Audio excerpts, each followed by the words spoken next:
Ron DeSantis has officially signed the, I guess, what do you call it? The bill stripping Disney of its special privileges. And the funny thing about this is that he was surrounded by children who were all cheering and clapping. And I just find that very, very funny.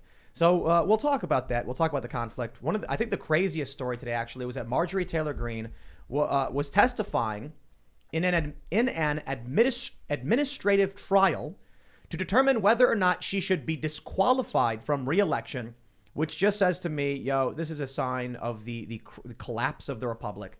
Robbie Starbuck was booted off the primary because the Republican GOP played some BS. Now you've got them trying to the establishment, mind you. It's not just Democrats, it's Republicans as well, trying to disqualify people like Marjorie Taylor Greene and Madison Cawthorn. So here we go. These people know they're losing. The elite know that they're struggling to maintain a grip on this country.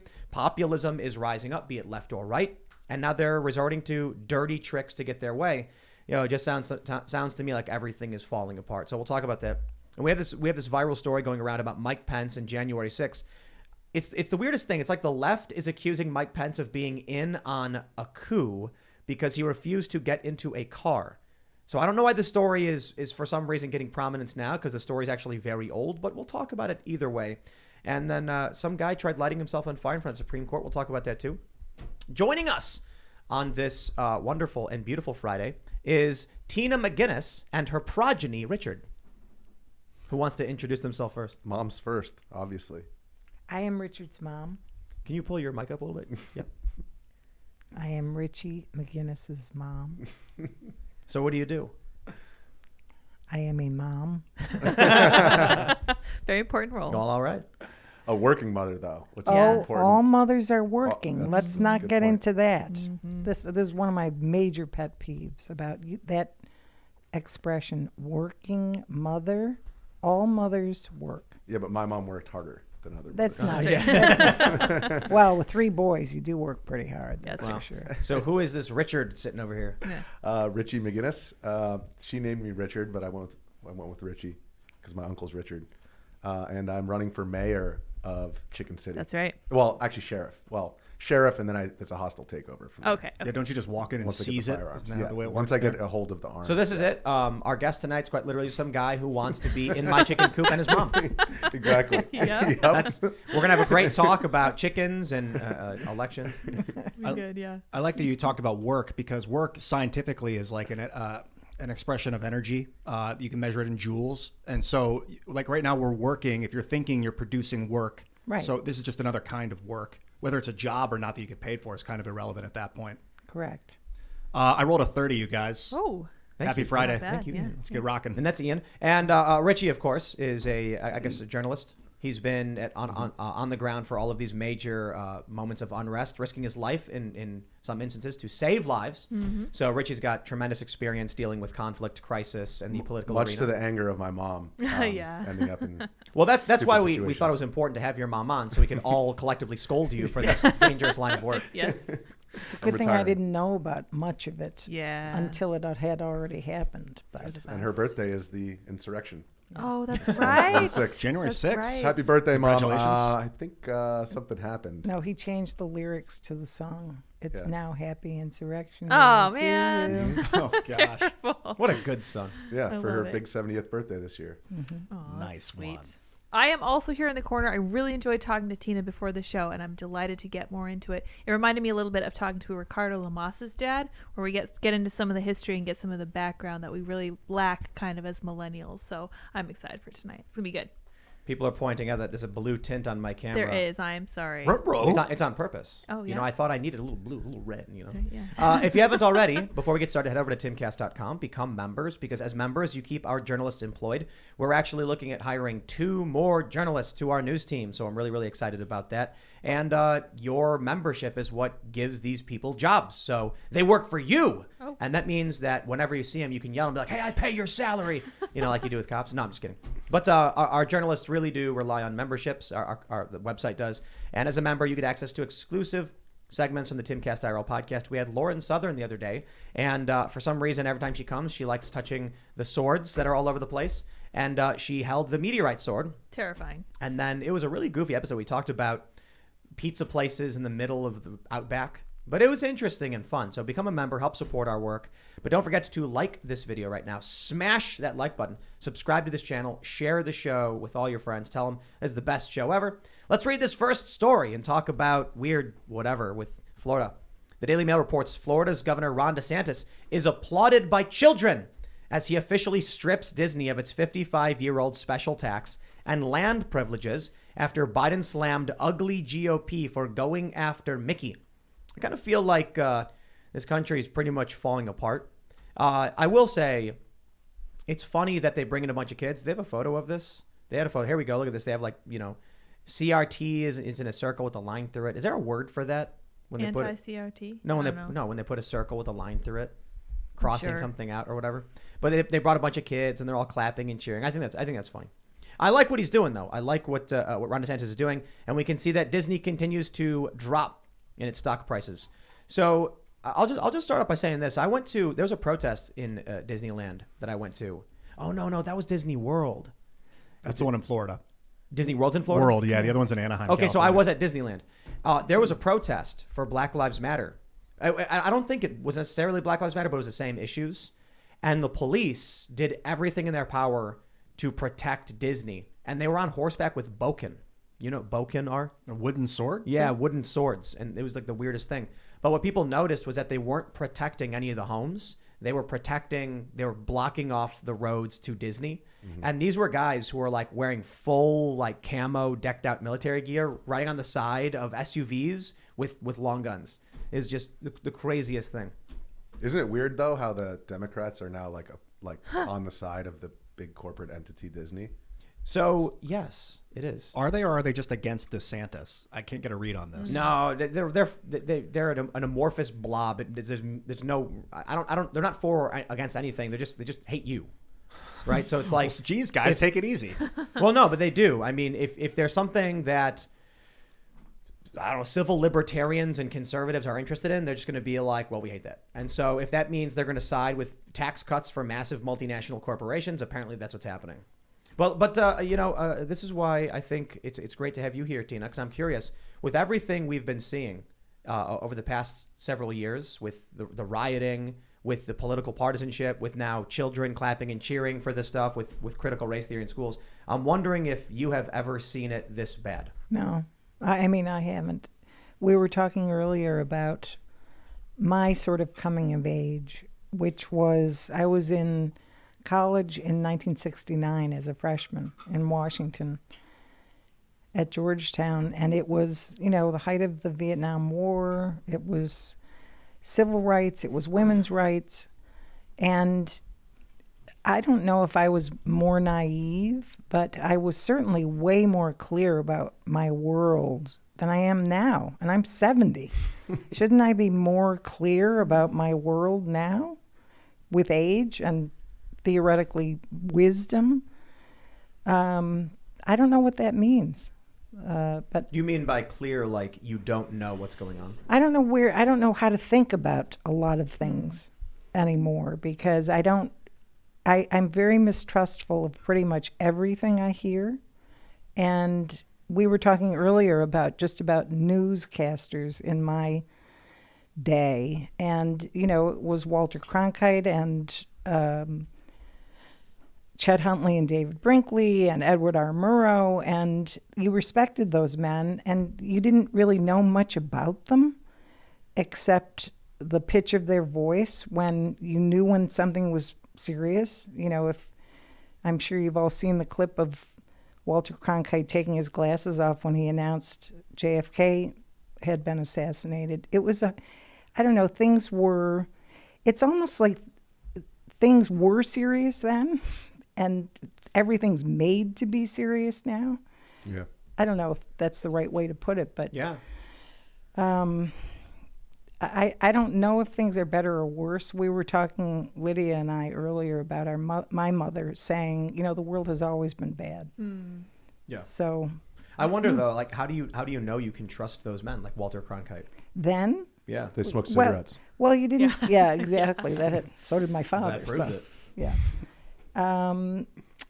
you didn't think about it. There wasn't a question of trust. There were 3 networks. There were very many fewer platforms for information, and you didn't hear about as many things at the same time. And it was, I don't know, it was just easier. It's possible they were lying. Well, that's also possible. Gulf of Tonkin. Yeah, Gulf incident. of Tonkin, exactly. Well, there was a lot of that. I mean, they have picked the CIA, and there was always a subterranean text that you didn't question it, I think, is also. But we also talked about in the past how at that time the young people were part of the counterculture, which was counterculture, and now with a lot of the protests that happened over the last 2 years, you have like corporations on board with those and like using it to prove that they're virtuous. Oh, I went to a skate park, and I saw Black Lives Matter tagged. And then I just started laughing, and there were like kids hanging out, and I was like, "Which one of you kids tagged the corporate slogan on the skate ramp?" Ooh, big! Exactly. Okay. But they don't care.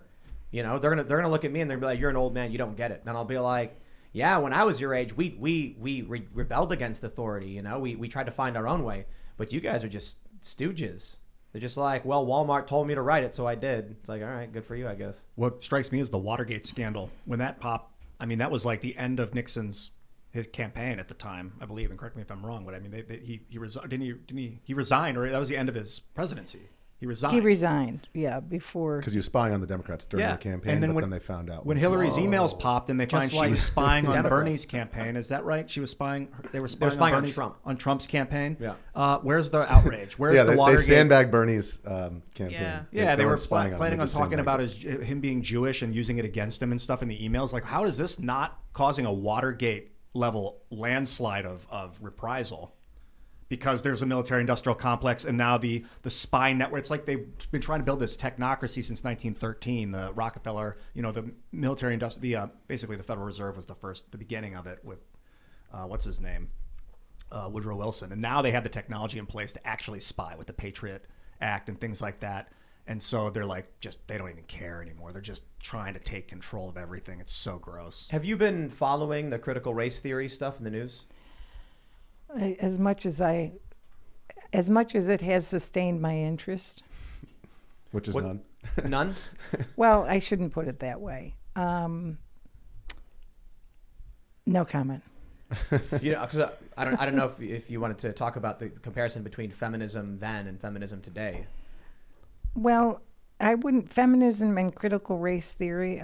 Critical theory, right? Yeah. So what we're seeing now started with what's called intersectional feminism, which is a tenet of critical race theory. So it starts with second wave feminism, which I believe is like the 60s, 70s. First wave was like suffragettes. Third wave, I think, was what we saw in the 2000s. And now so this is all just considered to be waves of feminism. Mm-hmm. So what happens is third wave feminism started asking these questions about privilege, intersectionality, and race.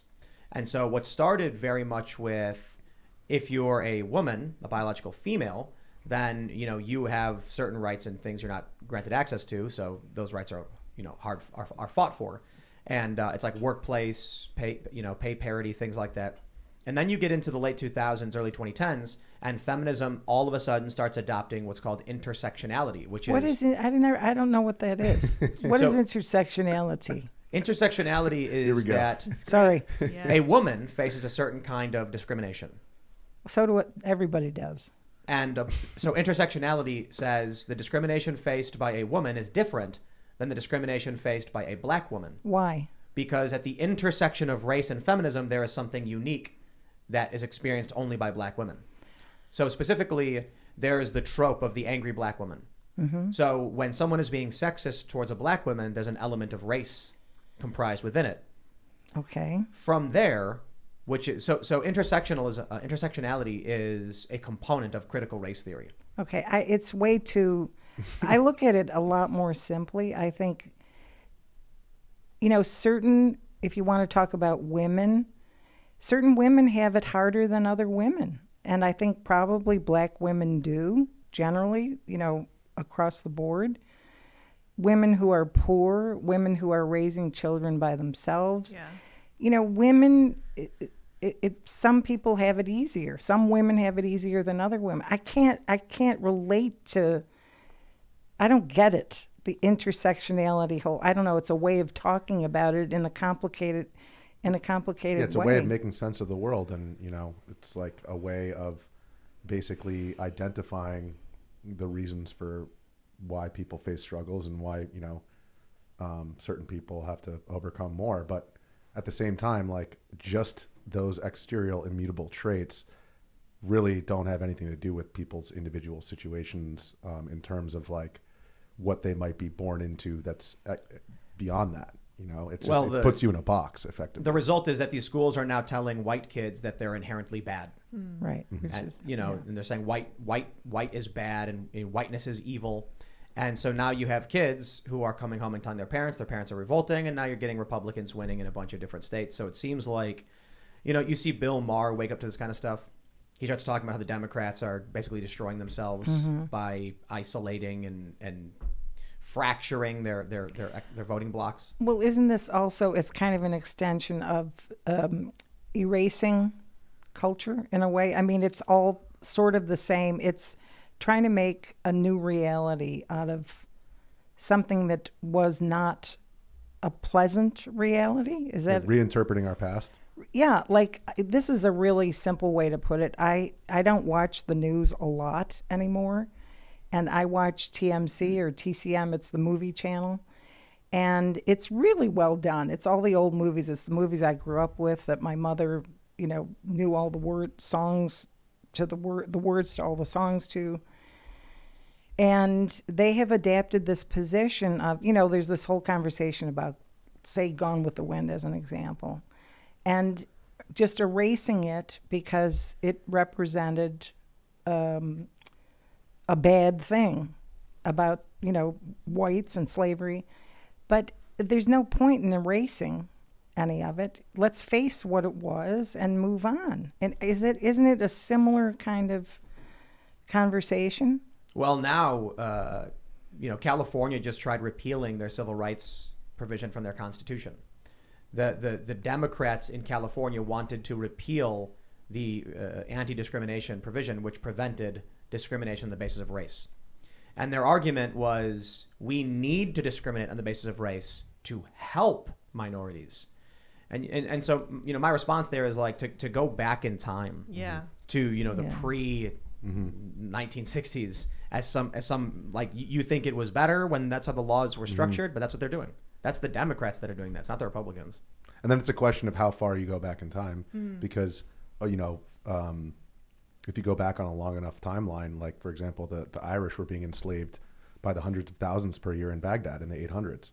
And at that time, the Arabs were the dominant culture in the world. And Irish? Yeah, the Irish were getting dragged over to basically slave markets all over the world by the Vikings and stuff like that. They just come in, grab them, and, drag and the them British over, too, end right? up in Baghdad.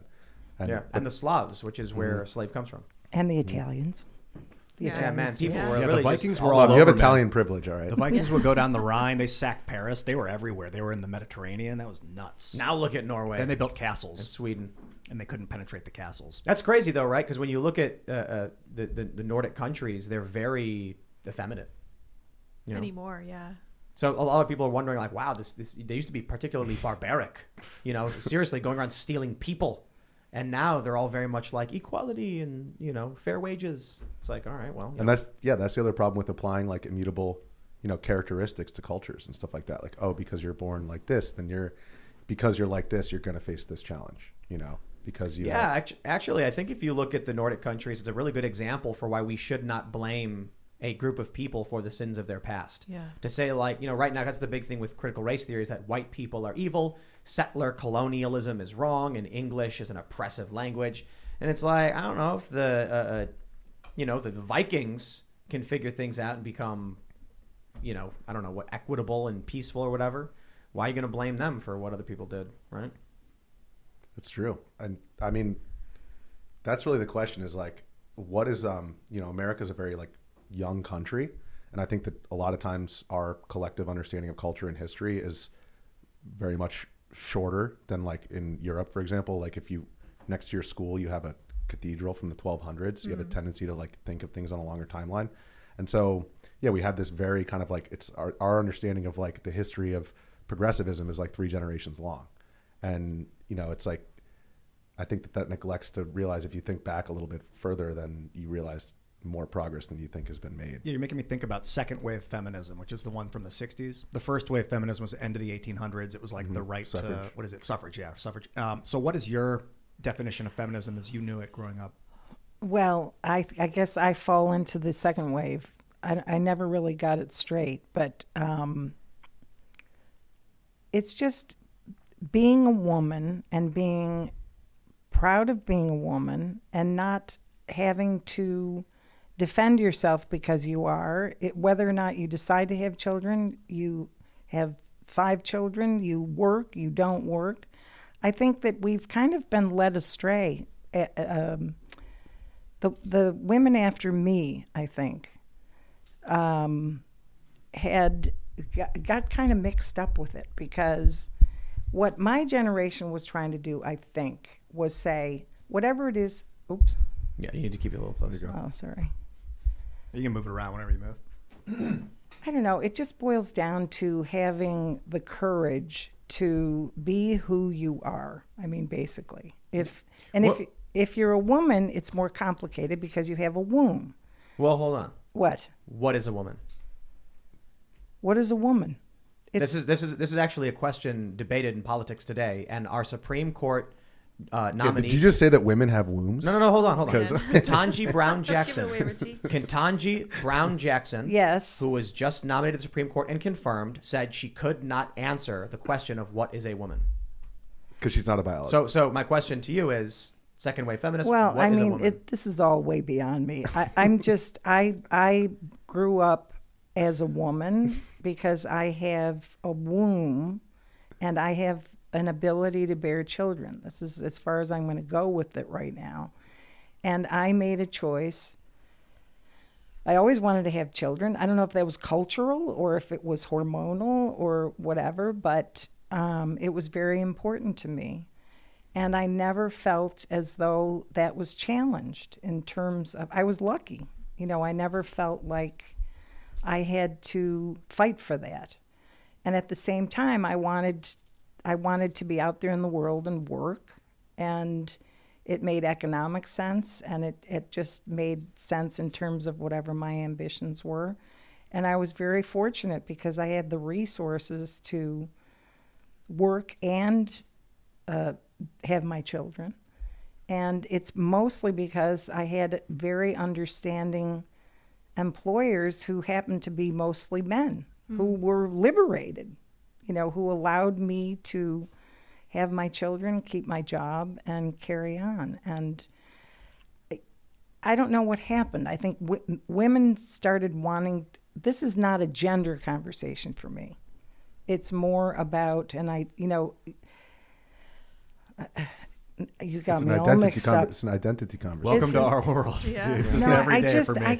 it's hard for me to talk about it in terms other than being someone who bears children and works and just, you know, fends for whatever it is important to me in the world. I think WOM, the letters womb and woman, I mean, the WOM is part of both of those words. I don't know if that matters, but I'm not going to say it doesn't. And I'm not going to, I can't Ian with his criticize. semantics again. Yeah. But I can't criticize someone who, you know, has a struggle with figuring out what gender they are. I don't have a problem with it. I'm lucky, you know, I guess, or I was never taught to challenge it. So I'm with our incoming Supreme Court justice who doesn't know what a woman is. How can you have feminism? How can you have women's rights if a Supreme Court justice doesn't even know what a woman is or can't define it? I mean, It you have feels no to ground me stand like on. feminism is out the window. I don't think that's true. I think feminism is more about I don't think one Supreme Court judge is going to affect a culture Common change sense. in terms of. Well, it's the other way around. The judge is saying she can't define women because the culture has already changed. I know. or is What changing. I'm saying is that won't necessarily alter the majority of women's struggles one way or the other, necessarily. I agree. I just think that it will amplify, it'll make them worse. I don't know about. I don't know. Well, so for instance, California tried repealing the non-discrimination provision from their constitution. If that were to be removed, then an employer, it was public contract, and they could literally say, "You're a woman, get out." So that sounds like going backwards from civil rights. The 1964 Civil Rights Act granted those protections. California enacted a similar provision in schooling and public contracting in the 90s, and the Democrats are trying to be rid of that. So all of a sudden, the argument from Democrats and these progressives is that if we have the ability to discriminate, we can actually discriminate against men. And that's literally their argument. So we can help women by removing men. But that just means that a man could do the same thing in kind. And you'd come back to the point where the people who are more aggressive and more ambitious will dominate the industry. And then if they have the ability to discriminate, you have a tendency to see it at least to a certain degree. I think that makes the struggle for women worse. I mean, it gets even more interesting. Like if you're talking about the case of California and removing those civil rights protections, is right now I'm 32, like our age group and lower, women actually in academic scenarios and early work environments are more successful than men. So, if more women are enrolling in college and getting better grades, then in that case, they would actually be at a disadvantage for, getting having the, whatever the I think intersectional. I think the whole thing is just, it absolutely destroys women. So what's happening now with it's going to take way more than that to destroy women, Tim. Well, Believe me. I certainly don't. I'm certainly not saying all women will be destroyed. I'm saying the rights gained over the past several decades. So what's going to happen now? There are more women in college. They're going to be laden with more debt. Young men aren't taking these, are less likely to take out this debt, and they're going to be they're going to be less restricted. They're going to be able to go into trade jobs, which will make maybe not as money, but with no debt, they're going to be unrestrained. So it really feels like everything that's happening. Yeah, but don't you think it's a pendulum? Just the way historically everything has been for hundreds and hundreds of years. You go too far and then you come back. It's just a natural course. It's kind of a spiral. It goes to the left and then it goes to the right and then it goes to the left, but it's always moving forward. I'm looking at these waves of feminism. Golden ratio. Yeah, the first one happened That's in the late interesting. 1800s. It was 60 years later that you got the second wave. Then it was 28 years later that you got the third wave. Then it was like 15 years later you got the fourth wave. Now they're talking about 8 years later. You're starting to see maybe there's a fifth wave. I mean, women who wanted to behave like men in the workplace, I think set feminism back. Yeah. I think women were more of a problem for women at certain points than men were for women. And so it's never one, it's a dynamic. I think there isn't one thing that will determine forever the way things will continue to be. I don't think. I mean, hopefully the Constitution, and the things that established our country will remain and not. I think they're believe gone that already. What? No, yeah. Like the right to keep and bear arms. We endlessly talk about this. It's gone. I mean, sure, you can try and go. We're in Maryland right now. You go to Maryland and say, I would like a gun. They say, no, get out. I mean, the Constitution does not protect our rights. So you want to talk about free speech, but when private corporations control the public town square, I guess technically you can go outside and talk. But now they've even arrested people for posting rap lyrics. If I have to go to the government and ask permission to keep and bear arms, the Constitution has not protected my rights. And that's true for New York, New Jersey, Maryland. What other states? We have California, Hawaii. DC is not a state, but yes, absolutely. You can't have a gun. So what Constitution? And then we talk about the Fifth Amendment. I mean, look at the stuff they do to Julian Assange. He's not an American citizen, but certainly when it comes to matters of extradition or whatever, people coming to this country you are afforded rights, no matter whether or not you're a citizen. But you look at what's happening with January 6th. The defendants who are kept in solitary confinement for a year, there's no constitutional rights. It's rights for those who have power, and the Constitution's become a piece of paper that's only being upheld by one side that desperately wants to believe it still exists. Do you think it's because we've been lulled into a comfortable place where we don't realize how important carving those things out is? Everything's so safe and easy right now that it's okay, well, maybe the government can go ahead and do whatever they want. Because It's cultural enforcement. It's what a society is willing to tolerate. So if the feds stormed some woman in Alaska's house because they thought she went into the Capitol building on January 6th. Where's the protests? Where's the anti-government? Where's the anti-authoritarian protests for that stuff? They don't care. We had the worst riots we've seen in 50 years in 2020, and it was by the people claiming to be the left. The left is now pro-corporate when they want to be. There's no principles backing this. The right tries to maintain this idea that there's a constitution and that we have rights and these things are being upheld. But when every major institution is corrupt, you just got a group of conservatives who are like, there's a constitution as long as it stands. And it's like, bro, you live in the past. Hollywood, schools, like the CRT and school stuff is a perfect example. Absolute corruption. The media then lies to cover up the extreme stuff they're pulling off. Let me pull up the story right here. Florida shares examples of critical race theory in banned textbooks. What? Me racist? More than 2 million people have tested their racial prejudice, reads one textbook's math problem. So Florida got rid of a bunch of math books because they said they had critical race theory indoctrination in them. Now, prominent progressives and leftists are saying the right is banning math because they don't want people to learn math. What you actually see in these books is it says things like, the bar graph shows the differences among age groups on the implicit association test that measures levels of racial prejudice. Higher scores indicate a stronger bias. What does that have to do with math? Why are they showing these graphs?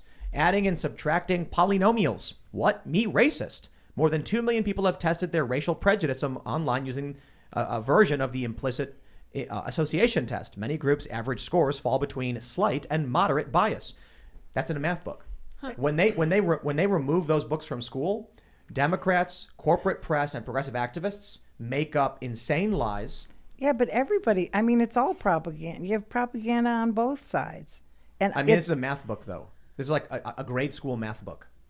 Okay. Where is that book? Is it all over America? Is it Florida. in all the schools now? Florida yeah, statewide. the textbooks have gotten pretty So, crazy. okay, so Florida is one of 50 states, okay? I think, these It's happening sweepingly all over the place. It's like Virginia, for example. Okay, but there's a little bit of broad sweeping generalization here. I mean, I have more faith in our world than believing that all this stuff is going to stick. Some of it's going to buff out, Tim. Well, yeah, because people have started to stand up and say no. Yeah. But it seems like it's mostly only in Florida, right? So Disney comes out and what's happening in Florida, if you're not familiar, is they passed a bill called the Parental Rights and Education Bill, which grants parents the right to know. Yes, I know. Now, what happens immediately is Don't say gay. But the bill nowhere in any way has anything to do with that. Right. The bill is just, certain sex ed concepts for kindergarten to third grade, not allowed. And the teachers can't keep secrets from the parents on physical, mental, or medical issues. Parents have a right to know what's in their curriculum. The media comes out and says, don't say gay. That's not true. The only people fighting back against this are, for the most part, in Florida. We did see after this, I think, Texas, Idaho, Mississippi. We're starting to see statewide hyperpolarization to push back, but it's really polarizing. So a better example is probably abortion, where Oklahoma, I think, outright banned abortion, just literally banned it, unless it's for the life of the mother. And Colorado now allows abortion up to the point of birth, meaning a fully developed 9-month-old baby can be... Two extremes, yeah. Right. Yeah.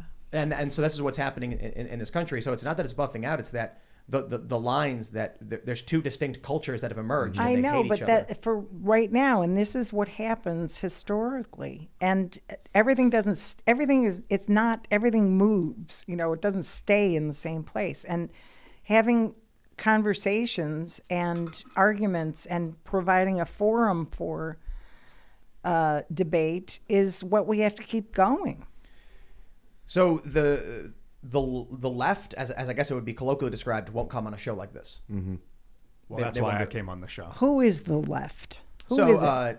Typically, there's left is a reference to tribal spheres of influence, as is right. it doesn't really mean much of anything. I just mean who have you asked? Well, no, we can't get into that. Well, so there's a lot of people. Oh, yeah, we have. It's funny you say that because recently there have been a couple of invitations. Yeah. Right, absolutely. So one of the most notable is one of the biggest political streamers for the left is Hassan Piker, who I've repeatedly invited on the show, but he's always got a different excuse. The first time it was, I tweeted out, we invite these people on the show. They always say yes and then ghost us. And then Hassan tweets out, I'll come on your show. I said, we will pay for everything. We'll get you a hotel. We'll bring you out in style. Then he privately messages me saying, no, I'm scared of COVID. I won't do it. Now he's saying, I'm not going to travel to your show. I'm too busy. We recently had another guy that I was that was arguing and posting outright lies. And it's just insane that these people, I'll tell you how crazy it is. I'm holding up a pen, right? You can see it? Yeah. I'm not holding a pen. That's what they do. The Washington Post published the private address of someone on Twitter. You can see it. And they're going, no, they didn't. And you're like, why am I even talking to you if you're just going to say something so absurd? You just have to find other people. There's no other people. There have to be other people. Did you watch the French, Macron and Le Pen. Now, they were given, this is the way we should debate things. They're each given I don't know what it is, like an hour and a half. And there's no you have 30 seconds to answer this question. And they insult each other, they talk to each other, but they have enough time to actually have a conversation. So this is which is a debate. Which is instead of a here. soundbite here and there. Yeah. So that's why we have this 2.5 hour long show. Now shout out to Vosh. He's a leftist socialist YouTuber who a lot of people on the right hate, especially because of his views on children and adult content for children. But he came on the show twice. And that's pretty much. There's also Jen Perlman. Shout out to Jen. She's a progressive, and she's come on the show. And we've had great conversations. But this guy who was recently arguing that something that literally happened didn't, messaging me saying he'll come on the show. I say, here, email us so we can set it up, and then he ghosts us. It's a recurring thing. Well, that's cowardly. I think, Mom, what it is so we talked earlier before the show about are we inheriting the tail end of the counterculture progressive movement that you guys initiated in the late 60s. And I think to a certain extent, what we're talking about here, when you say what is the left, I mean, to a certain extent, it has become orthodoxy of this kind of monolithic, mainstream idea of what it is to be a good person, to be a moral, virtuous person. And so anybody who engages with a Tim Pool is stepping outside of that orthodoxy, and nobody wants to be that person who steps outside of where everybody is thinking right and doing. But and a lot of my old friends won't talk to me or don't talk to me. They unfollow me and stuff because it's Ian's a part of the fascist movement of the United States. Where I'm like, yo, the Federal Reserve. Shout out to everyone in the chat that loves that one. Is fascist. I'm trying to expose that stuff. And Continue, the establishment. I guess we call it the establishment. They just outright make things up, right?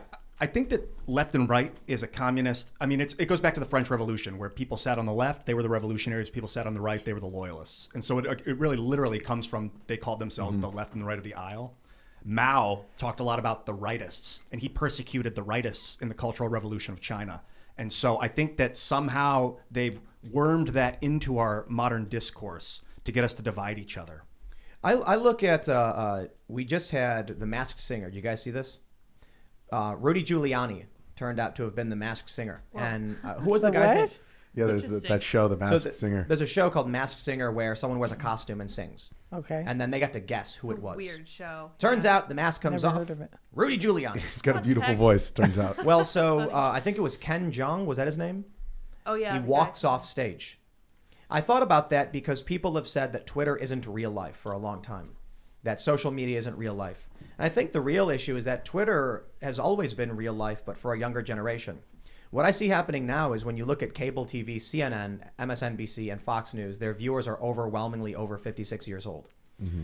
So all of this stuff is happening. It is worse than I've ever seen it. Granted, I'm only 36. And I feel like the older generation doesn't understand how bad it is because they're not actually in the same culture as the rest of us. That's possible. That's quite possible. Yeah. So for Richie to experience things on the ground, I'll give you one of my favorite examples of the hyperpolarization is a man named Daryl Davis, He's an old black jazz musician.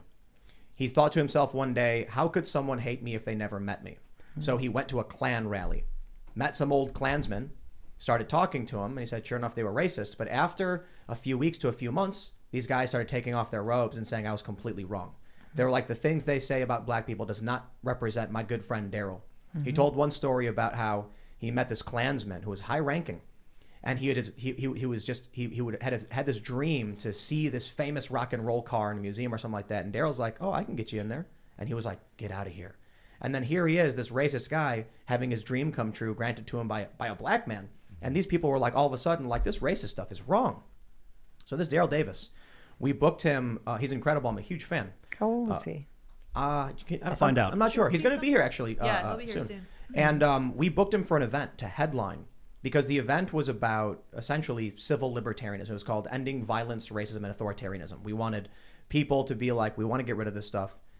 Far left extremists showed up and threatened to burn down the theater. So the theater canceled our contract within, I think it was like 3 weeks of the event. We were forced to move the event to a casino with half the capacity because the casino had the security and they were willing to do it. Another venue nearby told us, we love what you're doing, but we will have our venue burned down if we host this conversation. The protesters showed up to the after party, and Daryl Davis, having de-radicalized over 200 Klansmen, said, I'm going to go talk to these guys and see what's up. And you know what they did? They screamed at him and wouldn't let him say one word. He was so shocked, he wrote this post on Facebook where he said, I can't believe it. I've never experienced anything like this. What is going on with these people? And it ended up going massively viral because the current state of politics in this country is the younger left generation, we call it the left, whatever we call it, Group A, Group B, whatever, they are unwilling to compromise, unwilling to talk. They are angry, chaotic, and destructive. So, for example, the guy who said the Washington Post never posted a private address and everyone's showing the image of them doing it. And he's like, no, they didn't. These are people who don't care about what's true. They know that they can say it and they're people gullible enough to just believe it. And that gives them power. So you have, it was the late David Graeber who said, elements of the left have adopted the fascistic tenet, there is no truth but power. And this guy was called the anarchist anthropologist. He was one of the progenitors of Occupy Wall Street. He later in his life, he said, I'm watching the left embrace fascistic tenets. Yeah. And that's where we are now, where the corporate press will outright make something up. Their allies and nonprofits will make things up. The whole insurrection narrative, all of this stuff are outright lies. My favorite example in this capacity is that in January, I said it's going to be very difficult to convict someone of trespassing at the Capitol when the police opened the doors for them. The Young Turks then make up a lie that I said people who are violent shouldn't be charged because there were no signs, right. And it works for their audience. I invite them on the show. I say, we'll cover all your costs. We've known each other for years. They laugh and they say, of course not. We don't care. We don't actually care about this stuff. Daryl Davis is 64 years old, by the way. Okay. He's turned 64 in March. Happy birthday. Yeah. I think that's a good point, though, Tim, is like it's like a lack of any initiative to engage with the other side. And I'm wondering, like, back in the 60s and 70s, like, you know, somebody who was like Bible thumping, you know, whatever, World War II veteran who had the white picket fence, and then their kid went off to Vietnam, and they were all, you know, were you not willing to engage with somebody like that? Like, was it, you know, if you're this, then I won't even talk to you? I think, you know, when earlier we talked about it being more generational than partisan, because we were filled with hope about the fact that we could make a change, we could make a difference, we could end the war. And if it might have been naive, but that's how we united. And we disagreed. I mean, Richard Nixon was the enemy because he perpetuated the war. And but would you talk to a Nixon supporter? Like, because I think that's the I same tried mentality. to talk to my father about it. Well, the feminists today are pro-war. What do you? That's a broad generalization. But it's true. What do you mean? I'm a feminist. I'm not pro-war. Right. So my generation's feminists are pro-war. That's But weird. not all of them. It's very Well, weird. I mean, I didn't say absolutely. I'm saying if you were to take 10 modern feminists right now and ask them if they wanted intervention in Ukraine, they'd say yes. That's probably a fair point. Absolutely. Donald Trump got us the Abraham Accords. I'm so confused about everything. There's Just like my head second, is third spinning. wave feminism from 1994. There's fourth wave feminism from 2010. So you got to be specific. Well, I'll put it this way. Either tacitly or directly pro-war for our generation's feminists, right? The people who would wear those pink hats right now are the ones with the Ukraine flags in their bios, and they're the ones that I don't think that's absolutely true. My Well, I didn't say niece absolute. wore one of those pink hats. Right. So I'm not saying absolutely. I'm And, saying you know, she didn't. What? if you take 10 of these people and ask them, do you think the U.S. should be involved in the Ukraine-Russia war? They'll say yes. I think. Chris just Coons, a a Democratic postulation. senator, said it's time for U.S. boots on the ground. Yeah. You've I mean, got- it's a you've paradigm got- shift. It's a paradigm shift. Right. There are still plenty of those hippie But- granola folks. Those are they're also like anti-vax. A lot of those people. Yeah. you know? But take a look at this point. With Donald Trump, no new wars. For the first time in my life, a president did not start a war. In fact, with Kushner's guidance, we got the Abraham Accords, which brought economic stability between countries like Saudi Arabia or just countries with Israel. So now planes are allowed to fly over Israel. Tremendous peace. There was also, I think, what else was it? Was it Bosnia? He had that other peace agreement. He was withdrawing our troops from Afghanistan. He was getting our troops out of Syria. He was generally making moves to end war. And that's one of the reasons I did not vote for him in 2016, but I did in 2020, because he set a timeline for the withdrawal from Afghanistan. But today's feminists of my generation oppose that, and they voted for Joe Biden, who was part of an administration that caused, I think, started 7 wars. So whether tacitly or directly, and tacitly I say, you look at Donald Trump's body of work as an activist and you say, I'd rather vote for the guy who starts war as opposed to the guy who ends them, they're pro-war. That's tacit. Now, the direct stuff is the people who right now are aligning with Democrats saying they want intervention in Ukraine. Malcolm Nance, I mean, he's an MSNBC host, went to Ukraine. He's 60 years old, and he's got a picture of himself holding a gun in tactical gear. These people are outright pro-war. Well, I think that they think if we go in, we'll end the war, which is why that's they want to get pro-war. involved. It's not a United States issue. Yeah, but neither was World War II until No, the Germans posed a real threat. We're talking and took about Paris. it's a regional conflict. So was World War II. If Vladimir Putin invades Poland, NATO can intervene. Ukraine is not a NATO country. It is not an EU country, and they have a conflict with Russia. And you have Democrats and the our generation's left saying intervention, war, weapons, etc. I mean, it's absolutely insane. The arguments I'm hearing from progressives are that we should have a no-fly zone, which is a declaration of war on Russia. Yeah, I think they're misguided. But A lot of them are. It's like it's almost as if that is kind of embedded in exactly what you said is kind of the substance of a paradigm shift, which is like it used to be the right that was always reactionary and always responding from what the left did, and whatever they do we have to oppose because we need to retain our traditions and values. But now it's almost like once Donald Trump took control of the Republican Party, it's like the left has to react to everything that they do and say no, that's got to be But bad. it was Trump and Bernie. Yeah. Trump and Bernie were a generational flip that just shocked the whole system. Now, Yeah. Bernie lost, and Hillary won that primary. Donald Trump stormed his way into the Republican Party and brought with him a wave of, very much a shift from the traditional conservative model to a more left economic. What about moderate North policy. Korea and the fact that he was palsy-walsy with? That's fantastic. I nearly cried when he was negotiating peace. My great grandfather is from what would now be called North Korea, and the prospect of de-escalation was fascinating. And Trump was negotiating that. Donald Trump crossed into North Korean territory with no security. Yep.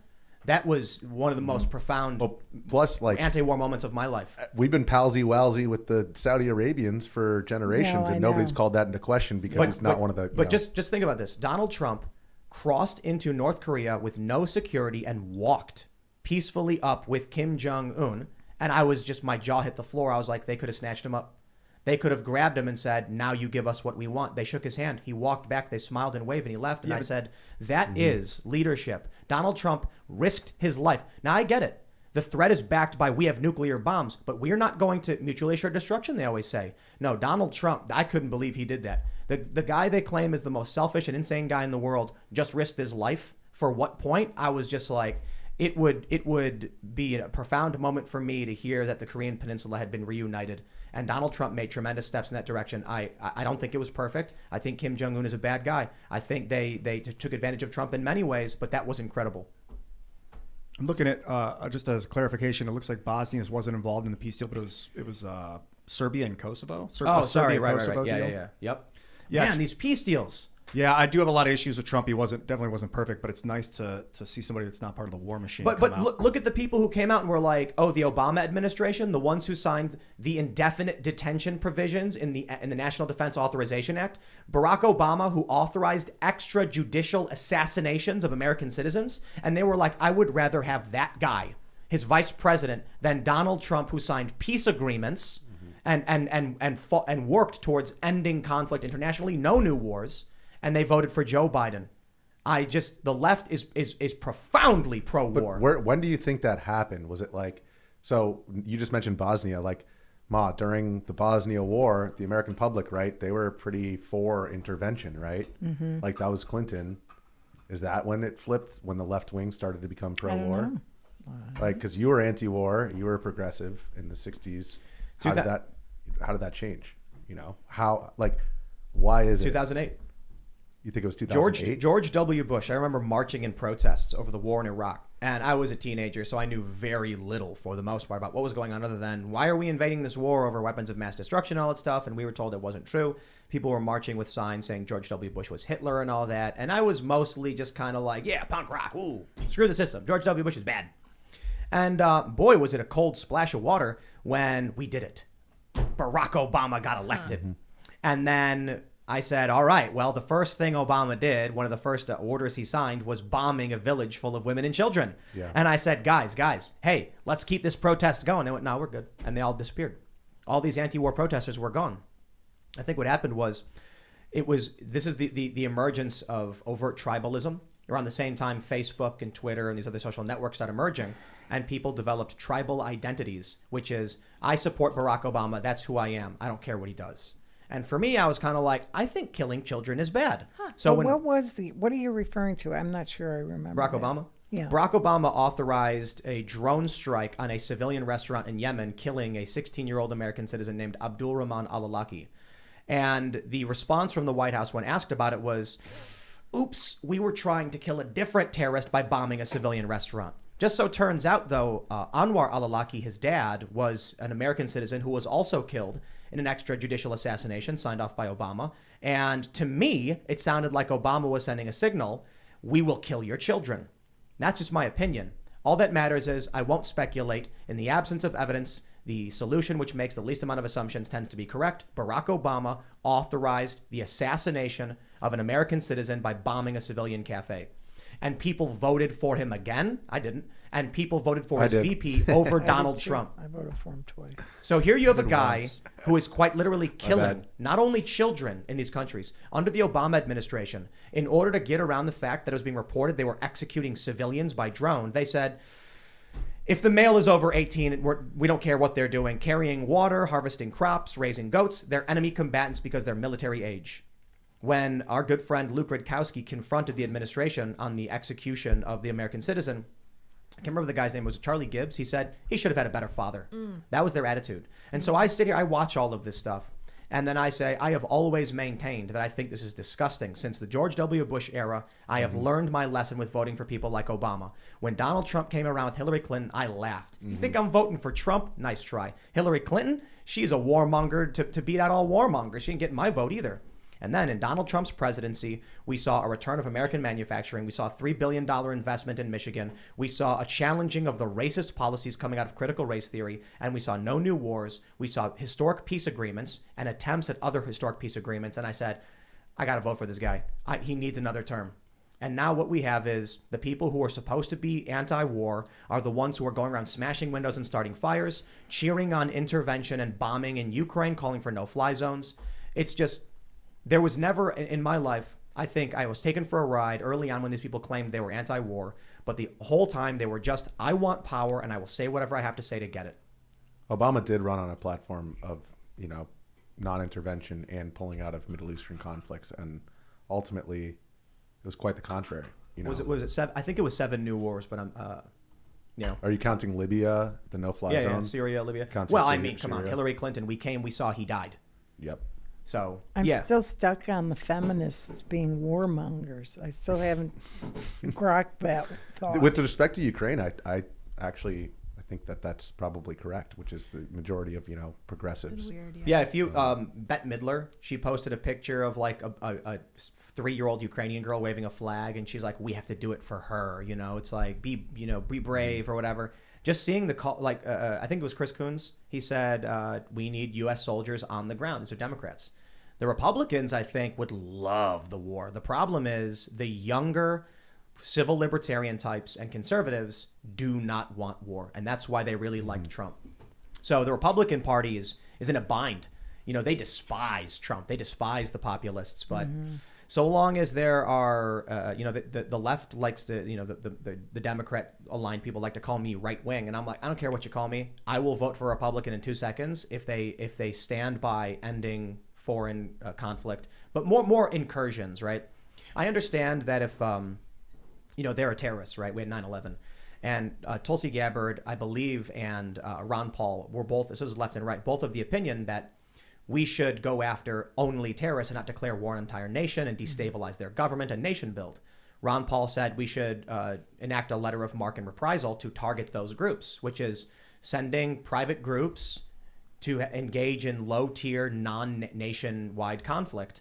Instead, we were like, let's invade Afghanistan, tear down their government, and build up a new one over 20 years. Never should have happened. So the Democrats and the Republicans were totally on board with that. You bring me a Donald Trump, and I laugh. I then watch him say, here's the timeline for our withdrawal from this country. And I was like, okay, go on. He says, I also want to make sure we're not involved in Syria. And I'm like, yes, what else? He goes, Abraham Accords. We're going to make peace agreements in the Middle East. And I was like, all right, that's it. This guy needs another term.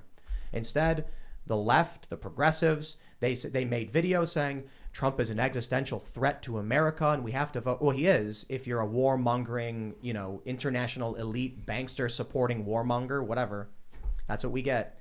So the people who are like, the feminists on YouTube, the people who claim to be feminists were the ones saying we should elect the warmonger president with a corrupt son who was doing illicit business dealings in China and Ukraine. And I'm just like, these people have become just overtly evil, overtly. Not like Trump's core cult members are good people, but Donald Trump did such tremendous good. I would rather the United States have internal problems than be blowing up kids in foreign countries. Well, we definitely have internal problems, so you're winning on that one. No. I rather if it was one or the other, you bring these problems here, we can work to solve them. Tim, you got to get some left wingers in here. Well, so talk to you. shout out to Matt Bender, who's Yeah. not emailed. I don't like yet. thinking of left and right, man. If No, you well, create but someone as the other, then Unfortunately, they're not that's gonna, what the conversation is. It doesn't have to be, though. Well, I agree, but Like they got us in a psychological war. This is intentional and it's been instantiated. So if you get angry, you lose. We got to stay calm Ian. and direct and focused and build things. When we say left or right, again, it's literally just sphere of influence signifiers. Like I said, we can call it Group A, Group B. Economically, I'm center left. Now they don't care. They say, haha, Tim's lying. Blah. yeah, but Like, there have to be some centrist. we've had a couple. That's the but- problem, though, I is mean, that come on. everybody's being it's in the discourse, within the discourse. Well, there's no nuance. It's like you either have to take this side or you take that side. Well, You're here- pro-Ukraine I or don't you're buy that. pro-Russia. Well, here's the question. Do you believe it is an imperative in subjects of politics and news to tell the truth? Yeah, what is truth? That's right wing. The left believes there is no truth but power. So there's a group called By Any Means Necessary. They will write these things down. They will tell you that the ends justify the means. So what happens is, why won't a leftist come on this show, a left-winger? Did Joe Biden engage in corrupt activities with his son in Ukraine? The answer is a fact. It's yes. We know this through a series of court rulings, reporting, and sworn affidavits from people involved. A prosecutor in Ukraine was fired because Joe Biden intervened and told the president to fire him. Otherwise, he would illegally withhold U.S. aid to Ukraine. The prosecutor was investigating a company called Burisma, where Joe Biden's son was on the board getting $83,000 a month.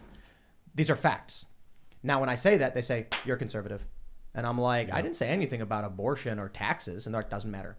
And if you tell the truth, they don't come on the show. Because if they do, we can show them the facts, and it's forcing them, with their audience in tow, to acknowledge that they were lying to their audience. Yeah, but to continue talking us, them doesn't help anybody. Well, I think, I was just going to say that, you said the left's consensus on truth is power. Mm-hmm. I think it really did come out of like the counterculture movement of the 60s and 70s and post World War II Europe, where like critical theory was this idea that modernity and all of the institutions that have been built up around it were like, we need to re-examine this.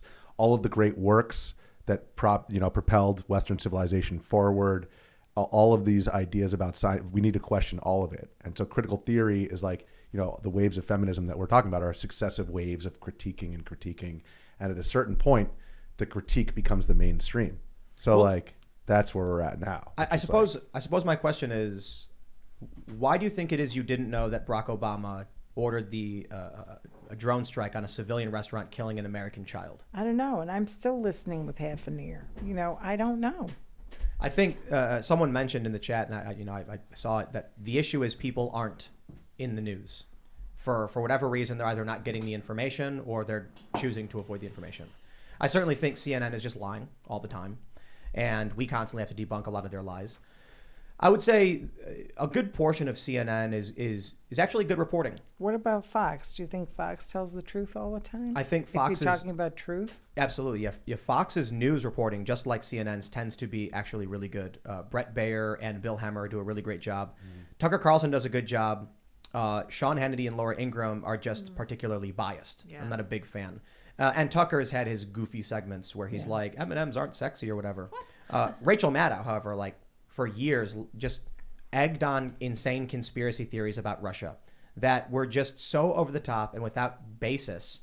Any rational person should have stopped for a moment and say, is this lady lying to me? Well, is this not the thing about truth and honesty is if you believe something is real, but it's not, and you tell someone it's real, you're wrong, but you're not lying. You don't, because you're not intentionally deceiving them. So a lot of people are just wrong because they haven't done the research, or they haven't seen the research, or it's been obfuscated from them, or all the above. So when Taylor Lorenz of the Washington Post puts a direct link to the private home address of an individual in her story, and then there's a backlash, so the Washington Post removes it and then issues a public statement, we did not link to private details. An outright lie. That is not wrong. That is a lie, because they removed it, which means they knew it was there, which means the statement after the fact is a provable lie. And for whatever reason, these Democrat voter progressive activists, people like Matt Bender, who never emailed to come on the show even though agreed to, just pretend like it's true, because these people are they have the fact that the fascistic tenet, there is no truth but power, and that's me citing the anarchist anthropologist, the late David Graeber. So what am I supposed to do?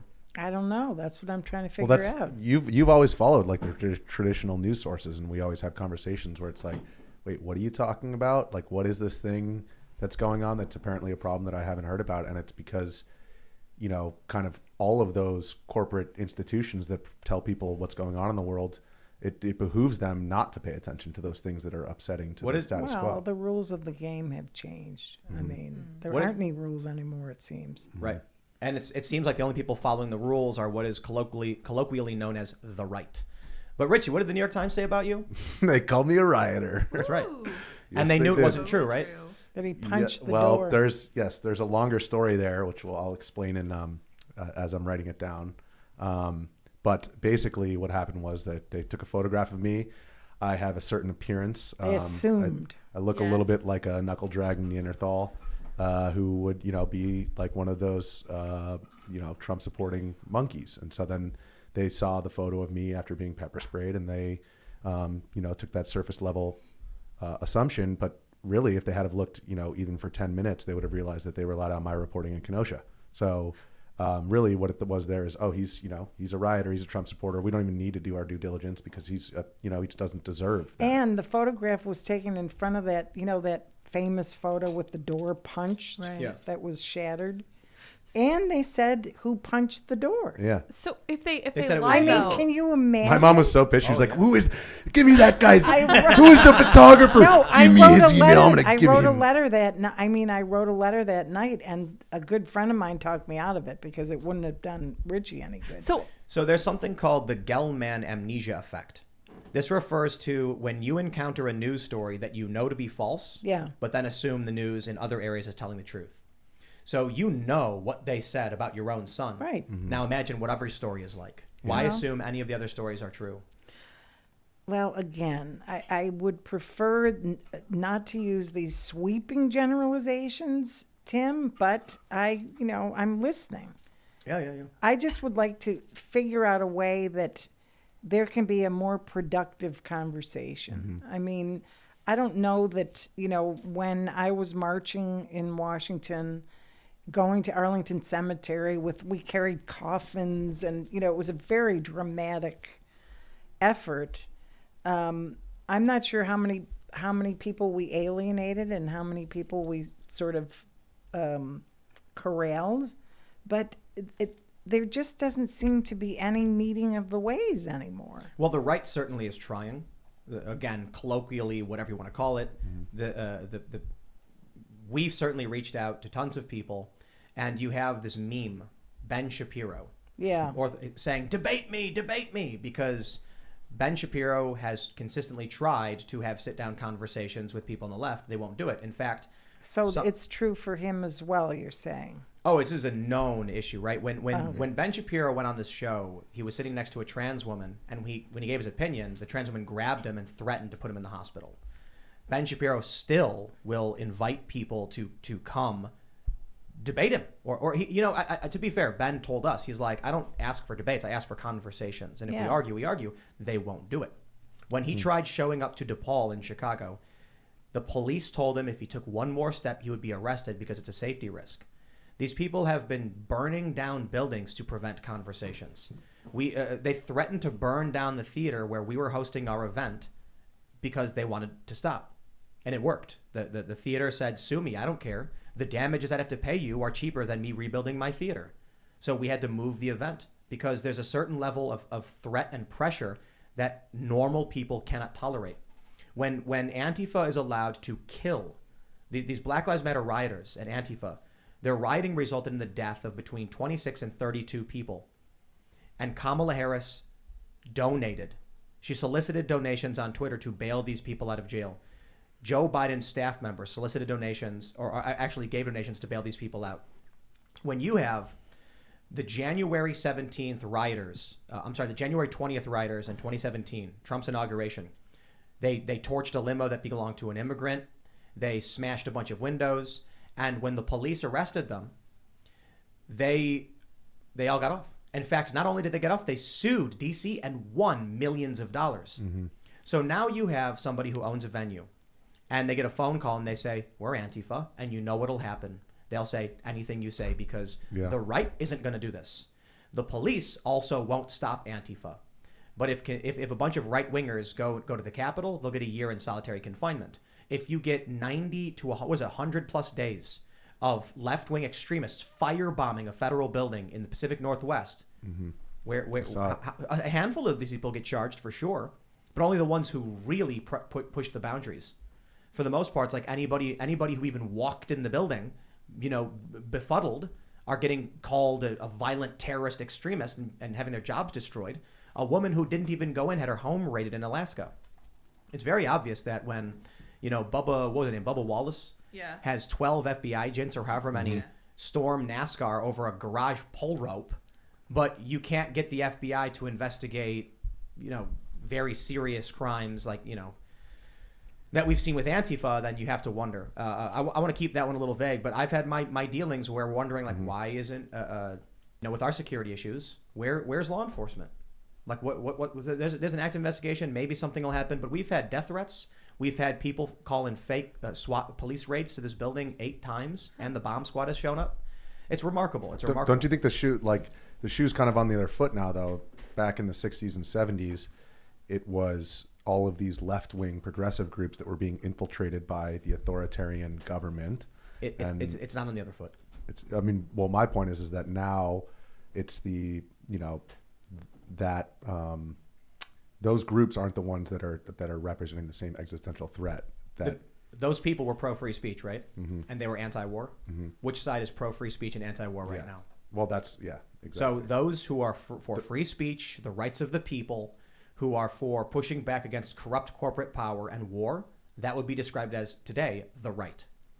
The left is they're not protesting. I don't want to confuse that protest we saw in the chamber because that was debunked. But there are people outraged that DeSantis stripped Disney of their tax privileges. A massive multinational corporation. The left is like, we should give tax cuts. These people should be allowed. Ron DeSantis, what he's doing is wrong. It's just like, why are you cheering for the corporations? They're outraged that Elon Musk wants to buy Twitter, saying, oh no, we can't let billionaires get social media, but they've been defending these same billionaires for a decade, saying it's a private company, they can do what they want.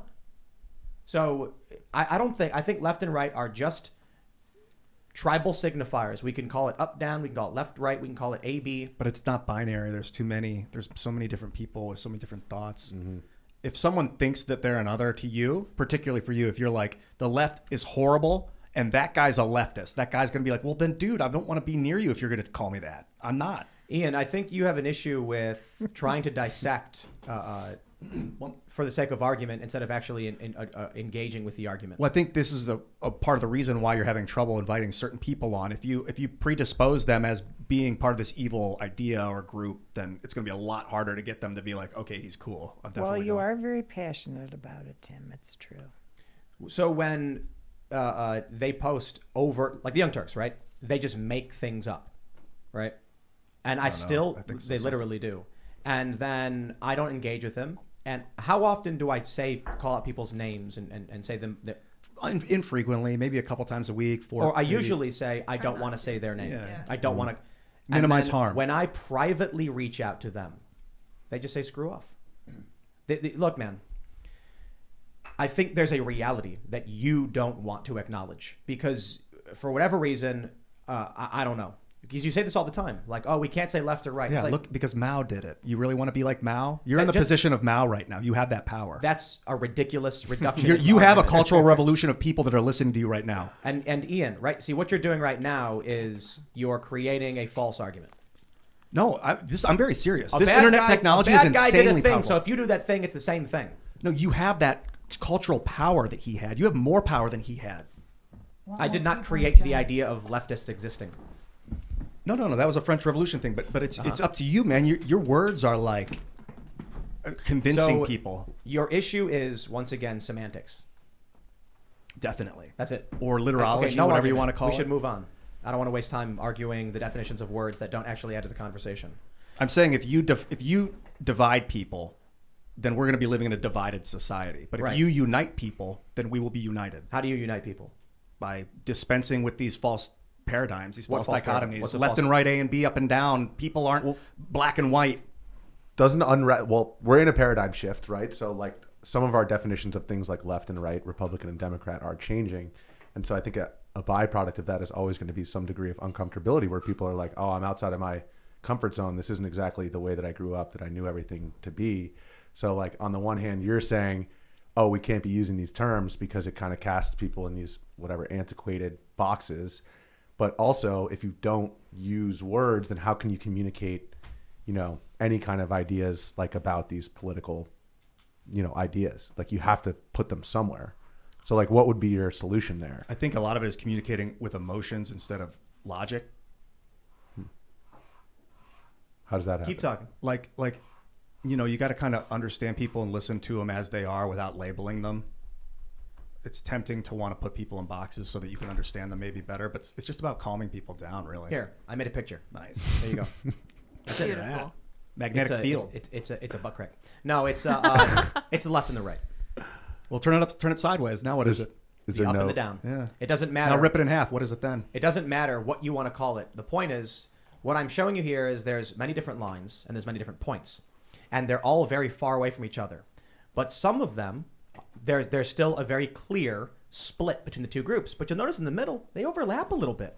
The point is, using terms like left and right, as I often say, are not absolute, which you seem to think they are. It's a description of the spheres of influence that exist and have a slight merger at the point where there's some, maybe, what do they call it? The stressed sideliners is what Pew Research called them.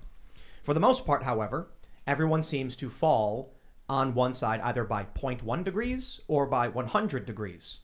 The fact remains, left and right are simply things we use to describe the umbrellas that surround the two different parent factions.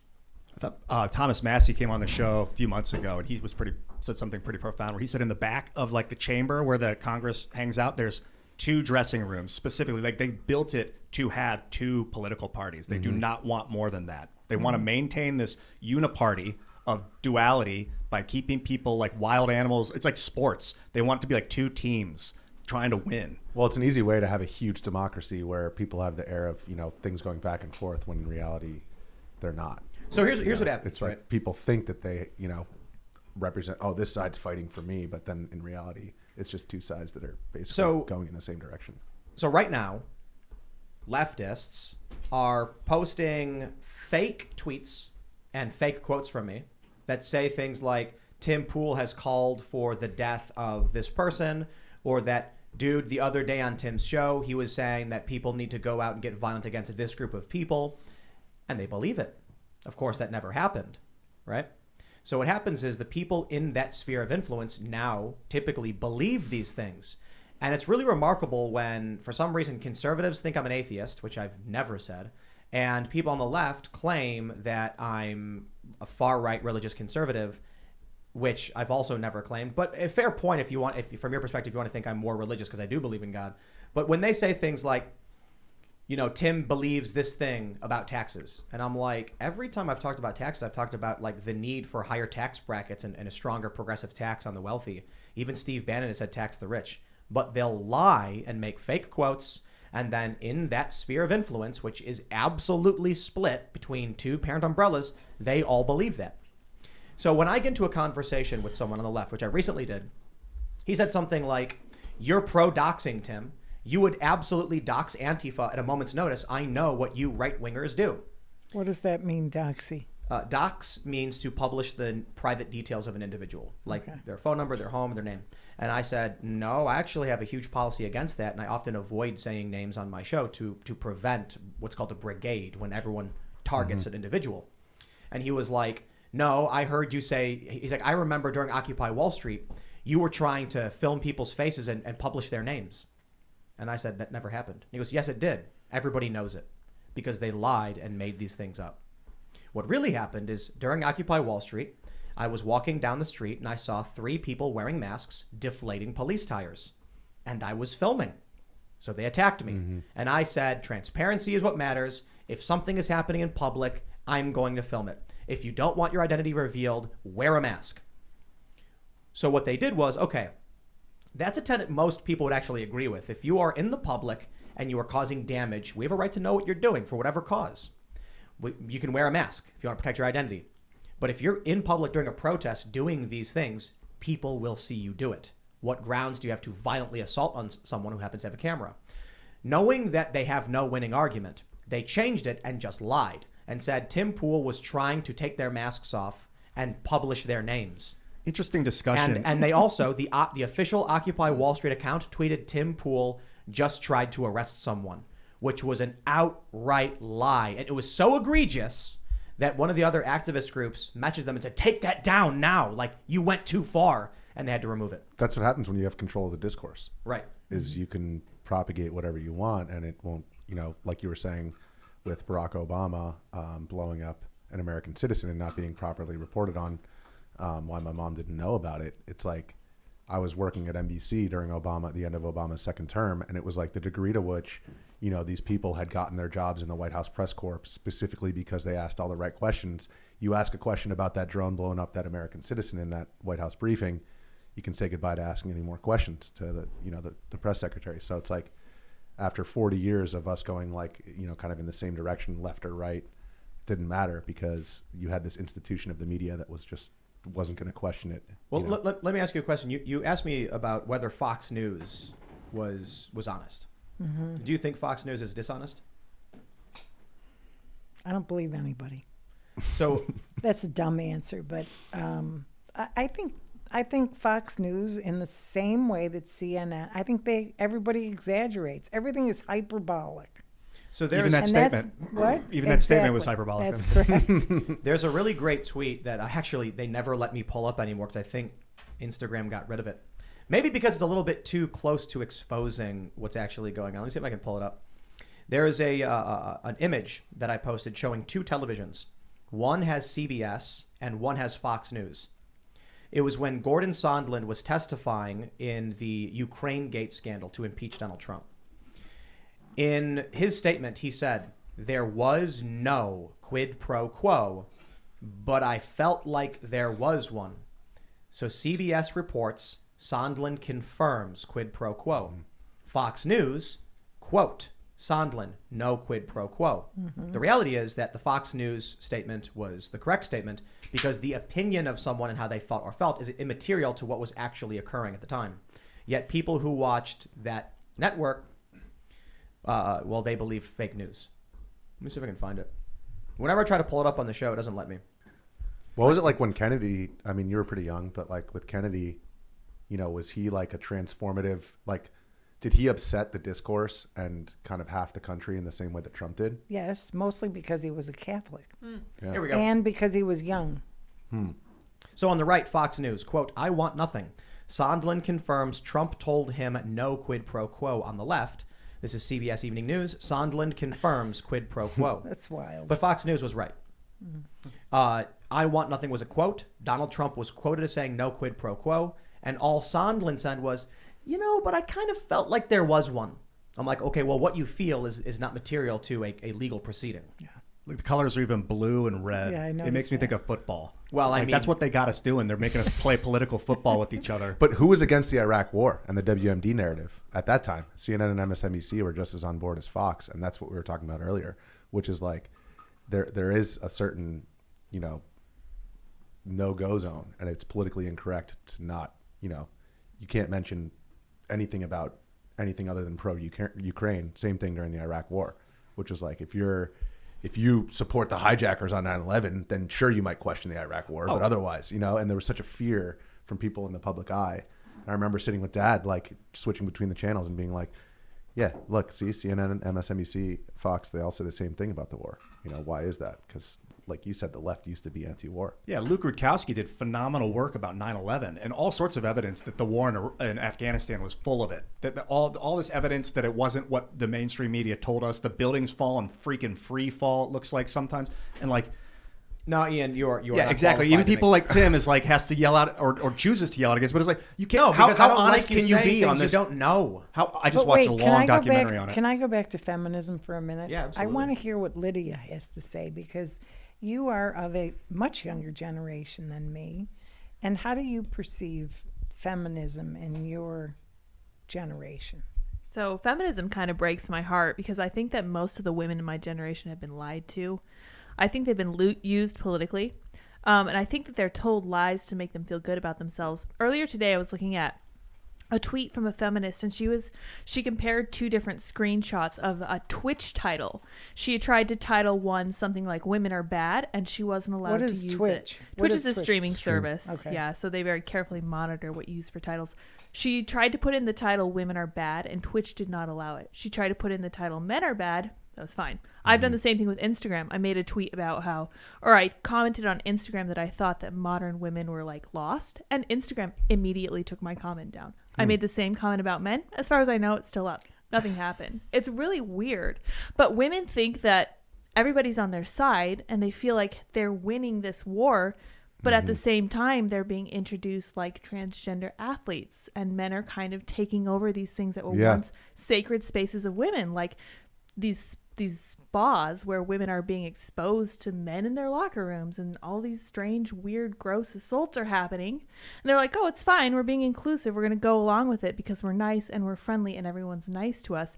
I think that people have really taken advantage of women's caring, compassionate, safety-oriented nature to get the better of them and to get their political aims through. So this means things like opening the border. This means things like bringing people in from other countries instead of focusing on the people who live here first and foremost. It seems to me like Jordan Peterson talks about how we've never before seen feminine political pathology. We've seen masculine political pathology. That's when we go to war. That's when things get wild and crazy and bellicose. But we haven't seen the feminine form. And I think this is what we're seeing. And I think it's a different kind of sickness that we don't really know how to handle just because it is so new. And I think this might be one of the things that kind of disorients you about it, because I think that's what underpins a lot of the problems we see now.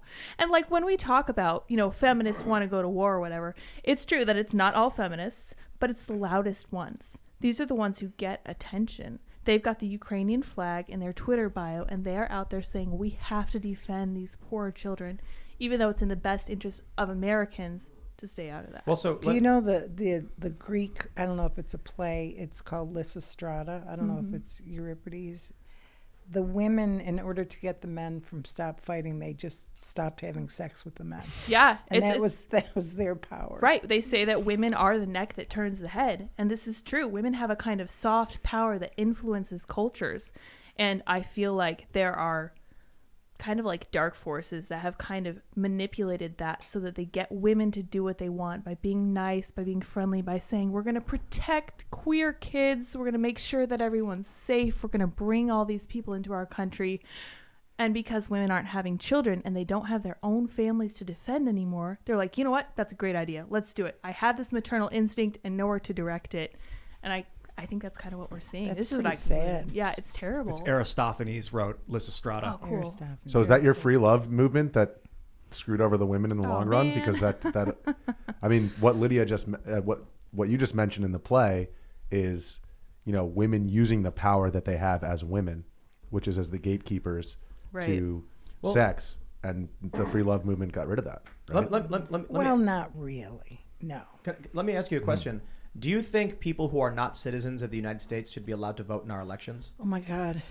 I think no. You think people? So if someone isn't a citizen of the U.S., Is Tim setting me up here? No, that's a a good legitimate question. question. Yeah. Go ahead. should non-citizens be allowed to vote in our elections? I don't think so. Well, so you're conservative. Welcome. I think I am. That's- Well, I think I am. I mean, I think I am. That's what conservative. happens. But the Yeah. modern- I'm getting more and more conservative, I must say. I think it's fair to say that the modern intersectional feminist movement wants non-citizens to vote. So, This is all very disturbing to me. It's a lot. well, here's To- the to New like- York Times. There is no good reason you should have to be a citizen to vote. I can easily pull up tons of Well, these I don't articles. read the New York I think Times. that's the Yeah, perfect smart. example, though. The example that Tim just gave, which is the fear that I think, you know, like a lot of our generation has, like a lot of my peers, is like, oh, okay, unless I'm following the current thing, unless I'm like up to date on like, you know, where I should be on like feminism and like the war in Ukraine, if I say the wrong thing, then they're going to call me right winger, and that's Yeah, the but- worst thing that you can be called, you know, pejoratively in like polite Then society. they're Is going like, to call me nail. But don't Oh, you no. think there's something to taking all of this seriously? I Yeah. don't take that no, seriously. you lose if you take it Okay, seriously. so in we New need to build York, better structures. no. In New York, they have granted the right of non-citizens to vote. In New York City, we have this non-citizen voting rights gain traction as immigrants vote in an SF Unified School Board recall. When you don't take it seriously, it happens, and it is happening. Yeah, Non-citizens. but don't are let it voting. upset you, I guess is what I meant to say. I don't know. I mean, we also had this rank voting in Ranked New York choice. City, ranked choice, Yeah. which totally manipulated the vote, in my opinion, because it diluted the numbers of votes for whomever, you know, might have won, in my opinion. Well, I like ranked choice voting. It's not perfect, but the way it works is you say, you know, if there's 4 candidates, Yeah, you number them. I don't normally have a rank for my. I just want one guy or another. Or Well, you gal. only get one. Yeah, I know, but if you're ranking them and that guy didn't get enough votes, then The next the guy other gets it. guy gets it because there were enough votes. And if he didn't have that, then Well, it's better. it would have been a pure voice, a more pure voice. Well, the issue is, you know, Trump and Hillary in 2016, both some of the most despised candidates in history. Everybody basically was like, I don't want either, but if I don't vote for this one, I'll get the other one. Right. With ranked choice voting, you say, well, I don't want Hillary, so I'll give Trump number, 2, but I really want Ron Paul, so, if Ron Paul doesn't get it, at least Trump will win. Wow. So it prevents, to a certain degree, voting against people. Though but it is important. There's a lot of pitfalls in ranked choice voting because for similar reasons. All it does is it pulls down the spire a little bit. But what we've been seeing now in the United States is, the Title 42, the borders in total disaster. The country that millennials have inherited, I would just call a rubble-filled wasteland. Mm-hmm. And I mean that figuratively. Obviously, we're extremely wealthy. We have morbidly obese, homeless people. Things aren't all that bad. But millennials are certainly dealing with extreme crises. The generation that brought about the millennials controls a disproportionate amount of wealth, from relative to prior generations. They're laden with debt. Because we were all told by our parents, you have to get, $100,000 in debt to go to school. I was lucky enough to be like, nah, I'm not that stupid. I won't fall for that. So now you have millennials who are just saddled with debt. It is predatory interest rates where people who have taken out a $20,000 loan are now 10 years later, they've paid back $50,000 and they owe $100. Just really ridiculous numbers. That's probably a it's a bit extreme. You'll get like 20 out 20 years ago. You'll owe like 38 at this point. I paid or something like that. So you owe substantially more than you borrowed, and you've paid back substantially more than you borrowed. These are predatory. And then so what's happening now is millennials, basically indentured servants in many, many ways, are looking at the boomer generation who own all this property and keep buying it up. And they can't move. So they're getting more and more extreme. They've dealt with two major economic crises, 2008 and now the pandemic. Inflation is through the roof. There's food shortages. The millennial generation is probably ready to just burst at the seams. Yeah, Ma, give me something. Give me a little something. A little action you got while you were, You're cut off, you had it better than me. Give me a little action. Not a dime. What did you think, Tina, when the war on terror began after September 11th? What did you see change? Everything went to hell after that. Well, 9/11 was so terrible. And she was on her way into the city. Oh wow! I had surgery 2 days after. No, it was the worst. It was. I told my parents that I thought something bad was going to happen for the month leading up to 9/11, and it turned out that they had found out my mom had lung cancer. Oh gosh! And they had been heavy smoker. They scheduled the surgery, so I picked up on their negative energy. And then on 9/11, she was going in on 9/12 for the surgery. So on 9/11, they sat us all down in the afternoon. We all got home from school, and we were like, is Mom okay? She's going into the city. Oh, she's fine. And they sit us down. They're like, your mom has lung cancer. She's going into the city tomorrow for surgery. We're like, this is the worst day ever.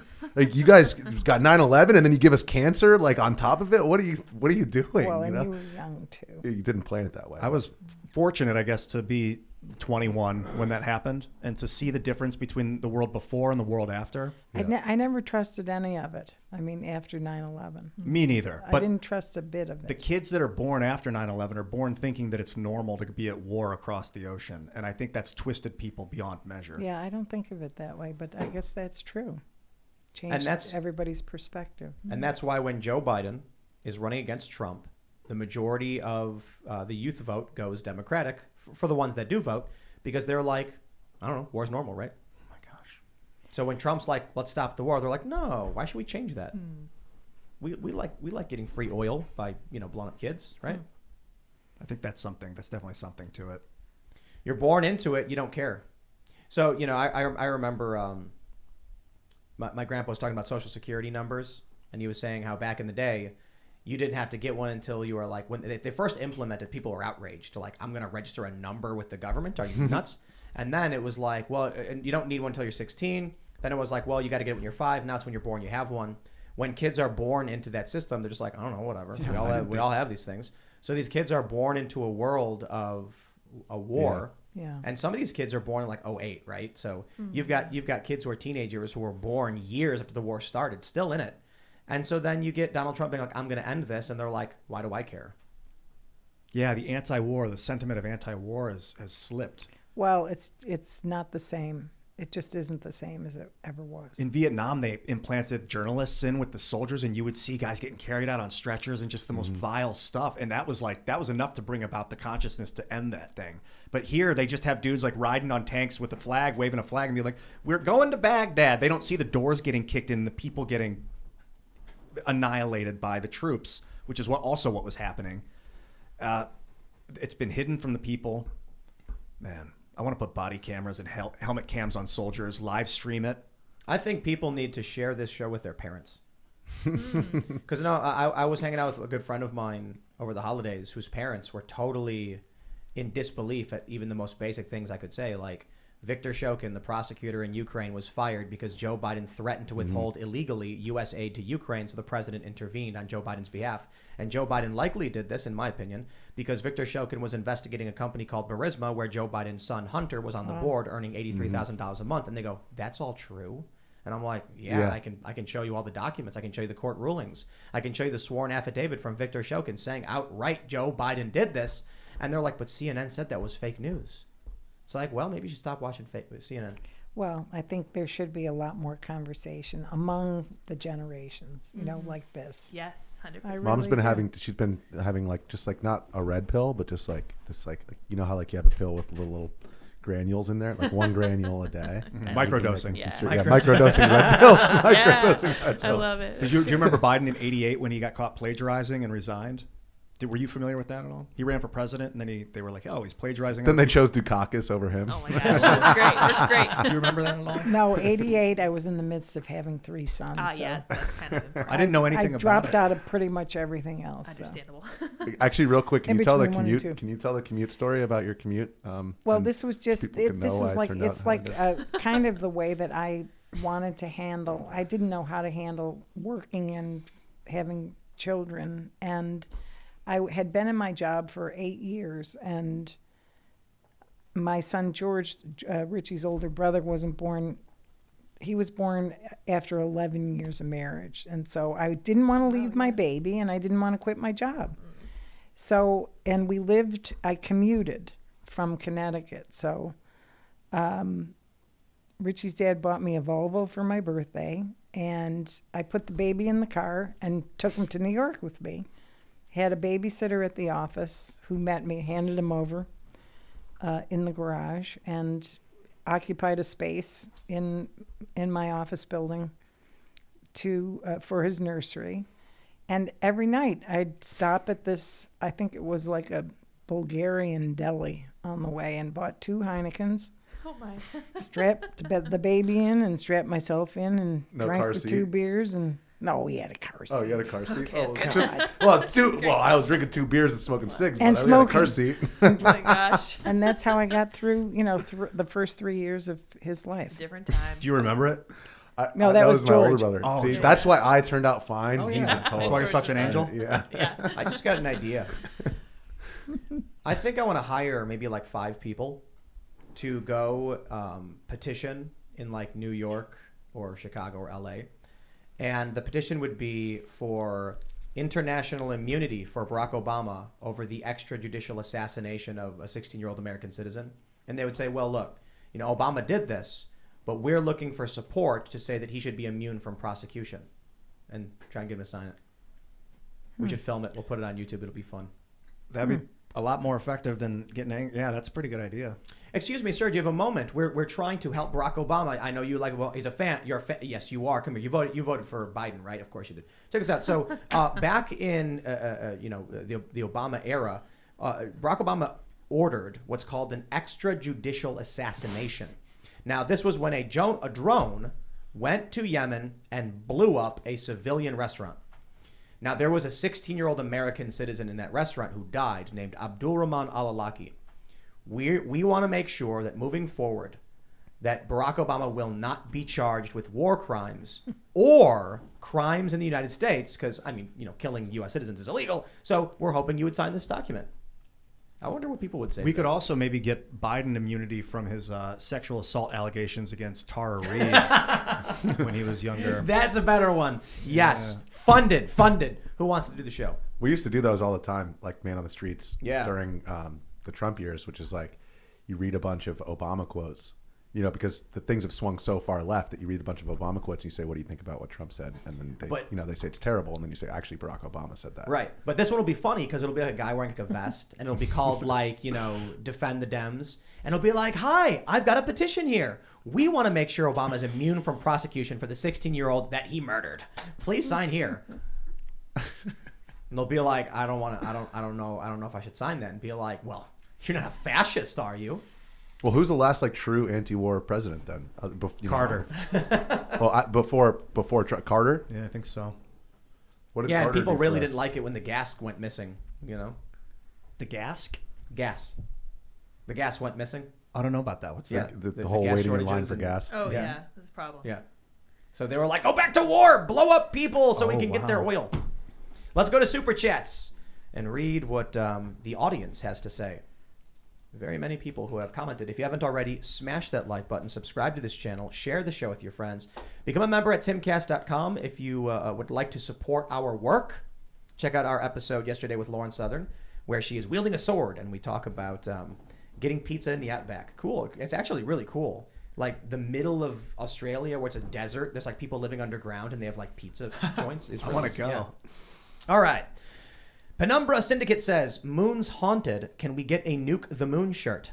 Yeah. Absolutely. If Jessica's listening, let's get a Nuke the Moon shirt. I will ask. We're working on the Chicken City shirts, and so far we have a Roberto, and it looks really good. Jessica's amazing, our graphic designer and artist, and she made a bunch of different cartoon versions of our rooster. And my favorite one has him as a triangle, and I posted on Instagram. We're not going to use it because I'm like, it's out of line with the cartoons we're doing, but it's hilarious. It's like a hilarious little rooster cartoon. I love it. Maybe we have to use it. I love it too much. Roberto is kind of like, he's like that jacked guy who's like got a huge upper body, and he like walks around like that. Why do you call him Roberto? What is it? Roberto. Oh, Roberto. Roberto.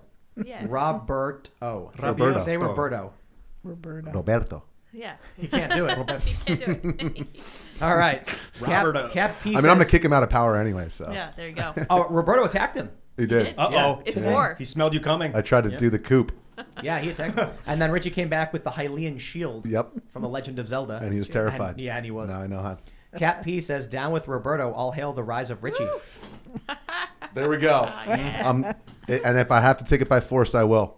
Oh boy. This is war. All right. The Curly Afro says, Ian, the love you have to end the Fed needs to change. Instead, pay closer attention to the Bank of Japan.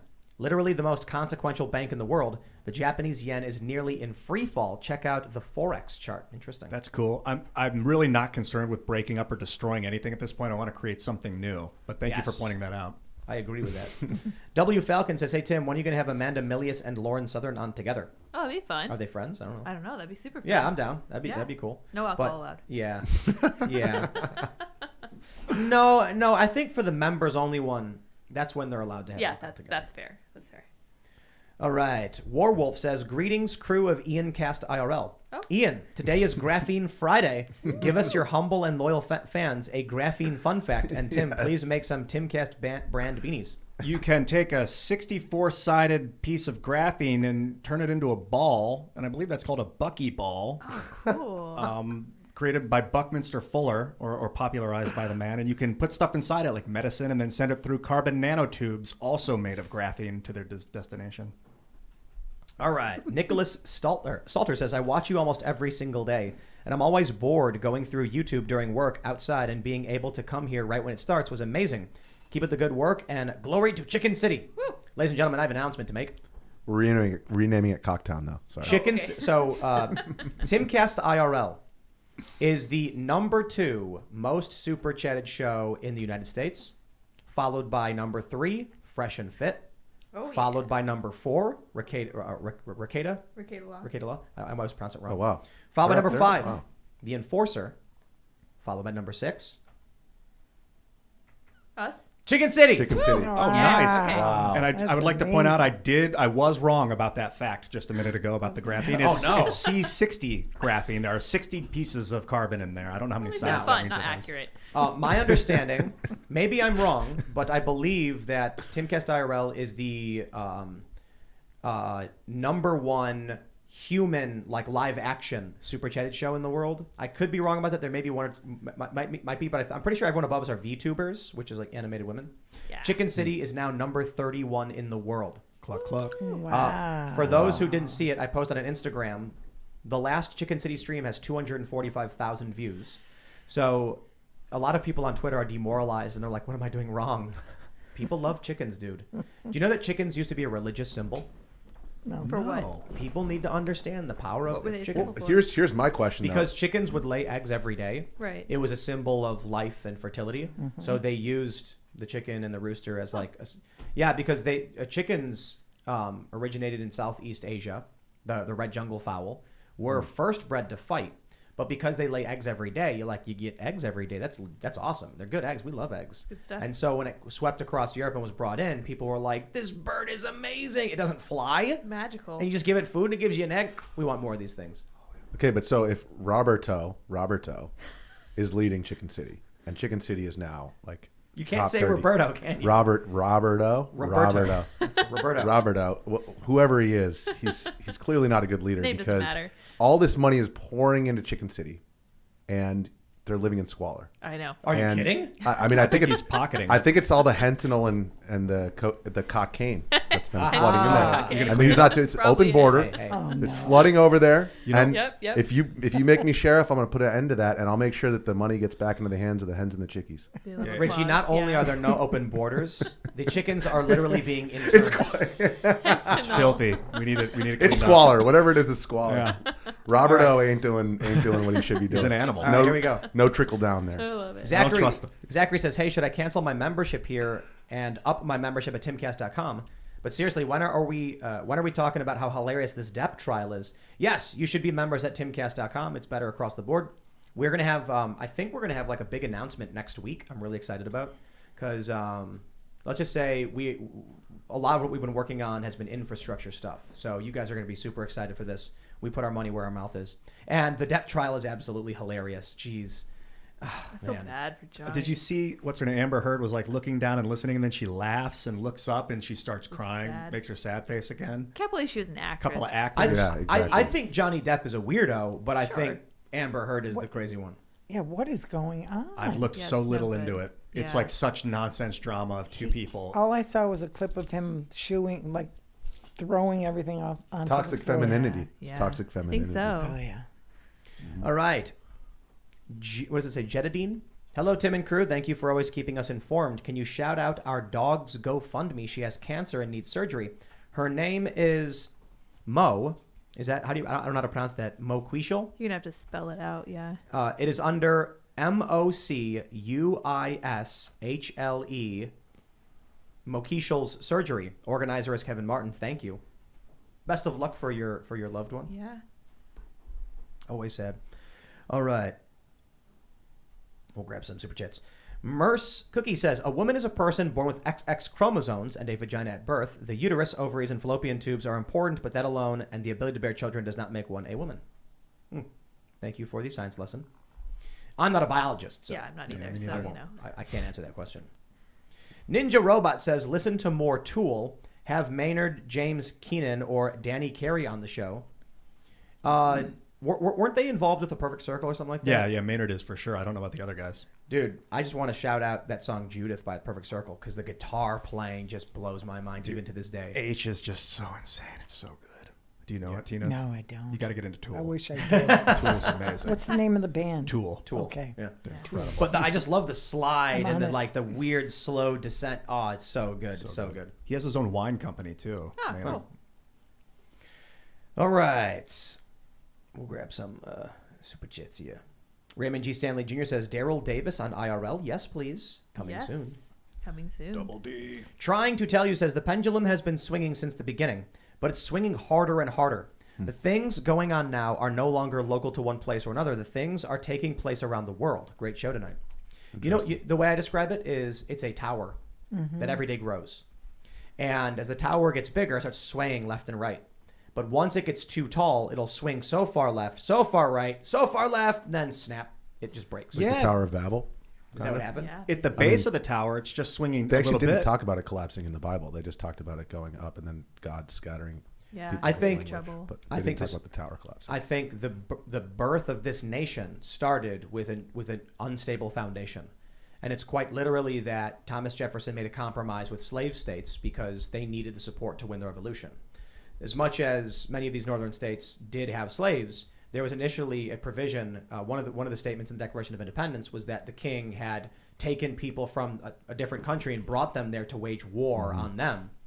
They had to take that out because Jefferson was worried the southern states, which were very dependent on slavery for their economies, or I should very much just say preferred that and didn't want to do the work. He was like, whatever you guys want to join our effort. That was a big that was the start of the issue, right? Whether or not America could have won independence, I don't know. But from that point, within 80 years, you're in the Civil War.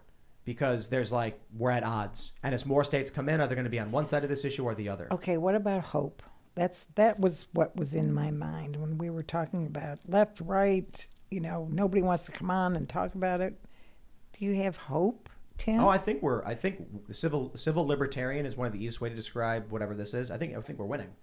You look at the polls for what's happening in December, and whatever it is the Democrats have decided to embrace is becoming widely rejected by the American people. So we'll see how it plays out. Maybe it'll be a civil war, but at the time that you're discussing, that was the left and the right were Hamiltonian and Jeffersonian, which in a weird way were almost it was agrarians versus industrial based, which is where we've always been. Yeah, exactly. And so I think then you get the Civil War, but if you've got this rickety thing shaking throughout the generations, it just shakes harder and harder and harder, and then we've built it up so big, it's like on the verge of falling apart again. Oh, well. We'll see, though. Another Civil War, maybe. All right. Metaphorical. Just one Joe Biden stutter away from. Yeah. Vosh says Nance is nowhere near any fighting. In fact, I bet he's hiding out in Cuomo's basement. Austin says, Tim, when are you going to make your own app? We actually have the first, I think the app is almost done. It takes a long time, A lesson for most people is no amount of money can get you something that doesn't exist. Yep. What I mean by that is, if you want to go from New York to DC, what's the best way to do it? If you're a multimillionaire, what's the best way to do it? If you I need to get to DC for this important meeting, what do you think the best way to do it is? Speedboat. Unlimited money. A PJ. Helicopter. It's a train. Train. Literally PJ. the train. Little PJ. It's the fastest. Going to an airport, going out of the city, going to the airport, waiting, commissioning it. Then you got to have the plane wait at the hangar when you land in DC, and you're outside of the city. Train. Yeah, too far for helicopter. Yeah. It doesn't. The cost is immaterial. The train is just faster. So you're sitting there with everybody else. Doesn't matter how much you're worth. Got the bar car. I mean, you might prefer a plane because it's comfortable, and then you sit in a car and you make your way there. All right. Tradesman Yags says, hey, Tim, I love listening to your show as a podcast. I had no idea just how gross the chat was here on YouTube, though. Keep doing what you do, man. You are making something amazing. I really appreciate it. And welcome to YouTube. Yes, YouTube's great. I was thinking, what we should do for, I wanted to use Chicken City chat as our members only chat on the website. But maybe Chicken City chat needs to be Chicken City. I knew Chicken City would be successful, but Chicken City yesterday raised $2,314 in one day. That is 23 chicken parties. Woo. Yo, wow. People actually come in and just drop a hundo and be like, chicken party. And I'm like, I demand it. And then Roberto is just doing lines in the back.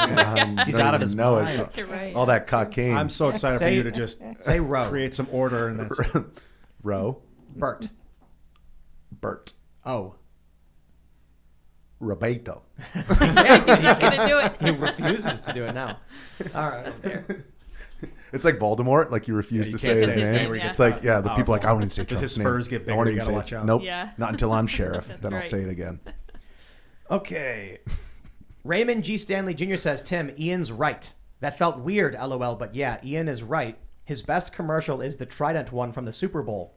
Tina, thank you for coming. Thanks, Raymond, but it's an Orbit commercial, not a Trident. Orbit commercial. Gum. Yeah, Ian was in a commercial for the Super Bowl. It was really funny. I didn't know they were going to run on the Super Bowl. They did. Great. It's good. I'm clipping my nose here. You got to watch it. It's a classic Ian Stowe right there. No, yeah. Yeah, so there I was playing with some graphene and I ended up on a Super Bowl commercial. Yeah, so weird. Yeah, really. I think I was stoned the morning I shot the commercial, too. Will I Am says, unlike dancing, war does not require the consent of both parties. We are in a culture war. Classical Americans did not consent to this war, but it does not matter. We are in it nonetheless. Yeah, I agree. And if we panic, that's when they got us. What do you think, Ian? Multicultural democracy or constitutional republic? I like the Constitution. I like rallying around a piece of paper rather than cultures and identity politics. I think that, or not just the paper, but the ideas that are transcribed and away from us that we can all kind of revere and utilize. Well, that means you are right wing. Maybe that today. Correct. You sounded like Mark Levin right there. Oh my gosh. The Constitution empowers us. That's Mark Levin. I have 2 wings. Jesse Kelly had a tweet where he said the Constitution is not in effect. Like, you've got people who are like, we believe in the Constitution. The other side's like, it doesn't matter. It literally doesn't matter. The right of the people to keep and bear arms shall not be infringed. So in Maryland, New Jersey, and New York, when you're like, hello, government, can I have a gun? They go, no. And you go, okay. Yeah, the Constitution does not protect us. We protect the Constitution. Yep. Yeah.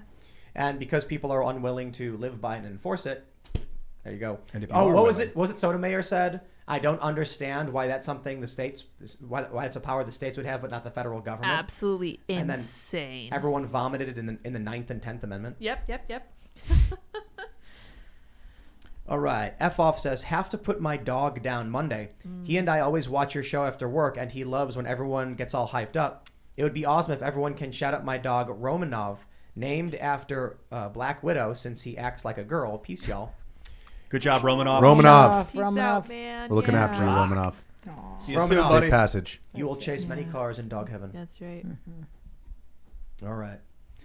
Grizzlock says, please briefly discuss the shift in the Overton window. Are you familiar with the Overton window? No, not at all. So within the spectrum of the political compass, like of political ideas, there's a window of socially acceptable thought that moves around. And the idea is that today it's being pulled all the way to the left. So if you are a moderate or a conservative, they say you are far right. You're not, but to the Overton window, you're on the right edge or outside of it. So that's what happens on Twitter. They make rules where they're like, anyone who has a conservative opinion is an extremist, and they'll ban you. Who is Overton? It was the guy who coined it. I don't. John Overton was his name, I think. No actually. idea. But the idea is that as the left goes further left, the center also goes further Right. left. Yeah. And then if you stand still, The center cannot hold. Yes, that's The a great center must poem. I'm learning that poem right now. Wonderful poem. Everything falls apart. The center cannot hold. JN says, Ian, you complicate the simplest things. Not everything is an algorithm. Hope you're simple enough to understand that. Much respect, crew. thanks, dude. Right. I hope it was a very extreme statement. I hope not to complicate everything. Keith McCracken says, if the fans of the show really want Elon on the show, then y'all should do a massive flood of tweets of go on Timcast IRL to Elon. I think it will get his attention. I don't know. I never do that kind of stuff. When I was like the original beef with Joe, where Joe Rogan invited me on his show and then canceled, and then I flew out, he canceled, then he invited me on again, then I flew out and he canceled. I was just like, dude doesn't owe me any favors. Like, Elon, the richest man in the world, owes me nothing, and I don't think tweeting at him is like I don't think everybody just blasting him. I thought it was funny. I tweeted at him like, hey, Elon, come on the show. I think that's funny, and it might work, and he seems like a cool dude. It would be amazing if we had Elon and Jack Dorsey on the show. So but I think it's impossible because Jack's on the board of Twitter. Yeah, so Never really seen Elon in this kind of, like, I mean, you've seen him on Joe Rogan and you've seen him on like Babylon Bee, but like in terms of like, I mean, like you just asked Tina, like what, like these political questions that nobody wants to answer specifically because they're hot button issues. Yeah, Like, I don't know. That would I be have- interesting to hear him, Yeah. voice his opinion on a lot of those things. Like, I think the one thing I really love to bring up in this context is the Ahmaud Arbery case, because it feels like I'm the only one. There's like a small handful of people who are actually challenging the results in that case, but even conservatives are on board with what I would describe as gross injustice. So It's because of the window that you were talking about, which is like, well, that's something you don't talk about. I think it's because conservatives are cowardly. Like, obviously not every single one, but when Kyle Rittenhouse got acquitted, they all celebrated and people were crying. And then when the Ahmaud Arbery case went down and the McMichaels and that other guy got convicted, they were like, well, we got our win already, so we'll say, see, the system worked. And I'm like, are you It's nuts? hypocritical. Yeah. The guy who filmed it goes to prison for the rest of his life? not right. You It's insane? hypocritical. Yeah. Yeah. But I whatever, man. One day people will not like what I have to say, and well, apparently that happens all the time. But whatever. We're gonna say what is. People want to live in a fake reality where they plug their ears and pretend like something isn't true. You can do that. I don't want to do that. I think they're unmotivated. So there are some cowards, and people can be cowardly from time to time. But I think a lot of people just don't have the motivation yet. Maybe it's dietary. If you eat crap, it's hard to get up and do stuff. Garbage in, garbage out. That's right. Get Dude, motivated. I eat McDonald's and it's like it jacks me up. Yeah. Shake Shack is even It clears worse. my whole, it just Look at those ripped gets me arms. right. Yeah, exactly. No good. Done. RD. We got super chat. RD says Richie is so hot. Oh my. Oh, we were just talking is it about the his chin body. music. It's the chin music. Oh So my my God. mom is right here. yeah. Jeez, come on. Richie's thumb is healed. That's It right. is. Excellent. Look at that mobility. Not Rich, permanent so damage. we No have more front a flips on rollerblades. 3-foot quarter pipe / launch ramp and a 6-foot landing pad. And Richie went very fast and did a front flip off the ramp, but basically cleared the whole landing. Landed at the bottom of it, and what happened to your thumb? You I subluxed it. subluxation. Popped It out. popped out and in. Yeah. Oh, I did that And to then my my toe mom one was time. like, I thought you said you were done doing stupid Oh stuff. yeah, no. Stupid? You Psych. mean amazing? Yeah, right. Did That's you what I see, meant. did you see the video? Yes, I It was did. Great amazing. video. It was really stupid. That was like when he took, no, she took me to a vert ramp when I was like 11 or 12. I was like, this is like before there was like a skate quest, like map quest know for what she was skate parks. doing. And I'm like, Mom, there's a skate park like 20 minutes away. Can you take me there? And there were no photos. Some of them didn't have the photos on there. So I had no idea what kind of skate ramp it was. I show up and it's like a 10-foot vert ramp. And I have my skateboard had like the longboard wheels on it. Like, so I was so grossly unprepared. I was like 12 years old, 11 years old. boy. And I remember climbing up to the top of it, up the stairs, and my mom's at the bottom, like, Rich, are you sure about this? And I'm like, I know what I'm doing, Yeah, Mom. fine. Drop it, boom, wrist broken. Oh The my moment I God. tried to Yeah. drop in, just fell straight gave back, up. snapped the wrist. Are you okay? I think I broke my wrist. Gave up Traumatized everything. your Luckily, my mother. dad is a doctor, so. Oh my god. Did you He reset walked it? right over and just Yeah. pulled it and then said, "You're fine." Yeah, his thing was he would like have me come in for my cast, and then I'd bring in my hockey stick so he could mold the hockey stick around. Oh, the nice. Oh, cast. that's great. So he could still play with the cast on. That's wild. All right. Raymond G. Stanley Jr. says, how about a GoFundMe for billboards in Tennessee? You know what I'm thinking? I'm thinking that when they booted Robbie Starbuck off of the primary ballot because they claimed he wasn't a Republican, they should earn the ire of angry people who are outraged over the corruption of the Republican What was Party. the grounds for that? Like, what That he's specifically? not a Republican. But how do they Yeah, constitute how do they that? quantify that? You need like vouchers or something, but like Robbie more than qualifies. And what was his district? Seventh? Fifth, I thought. Yeah. Do you want to pull up that story on real quick? I want to make I sure. don't know who he is. So he's this like he's a guy He's our a friend age. of ours, yeah. Yeah, he's a friend of the show. He's a Republican. He's like a populist, America First guy. You know, like pro workers' rights in a sense, not like the left necessarily sense, but like pro Trump.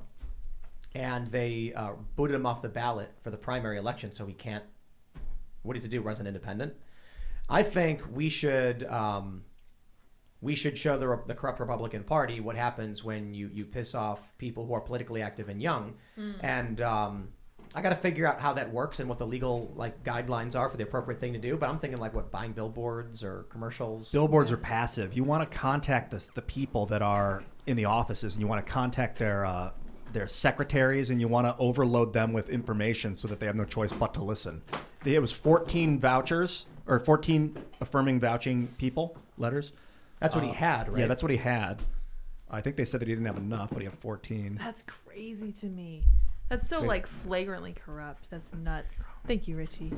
I kind of feel like I don't know. I'm extremely livid about this because I've been telling people, hey, vote in the primaries.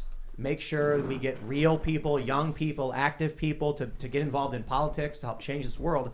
And then when you get someone who is prominent, respectable, successful like Robbie, they play dirty games to make it so he can't be on the Republican the ballot for the primary. So the Republican Party does not have my vote. Yeah. I don't like them. I've never liked them. I voted for Trump only because I did not like Biden, and Trump had he had proven himself, as I explained earlier in the show. But if the Republicans think in the midterms they're getting my votes, it ain't going to happen when they play games like this. And I understand this is the Tennessee GOP. I don't care. I want to see. How old is he, Robbie? Is he 32? 34, I think. 34? Yeah.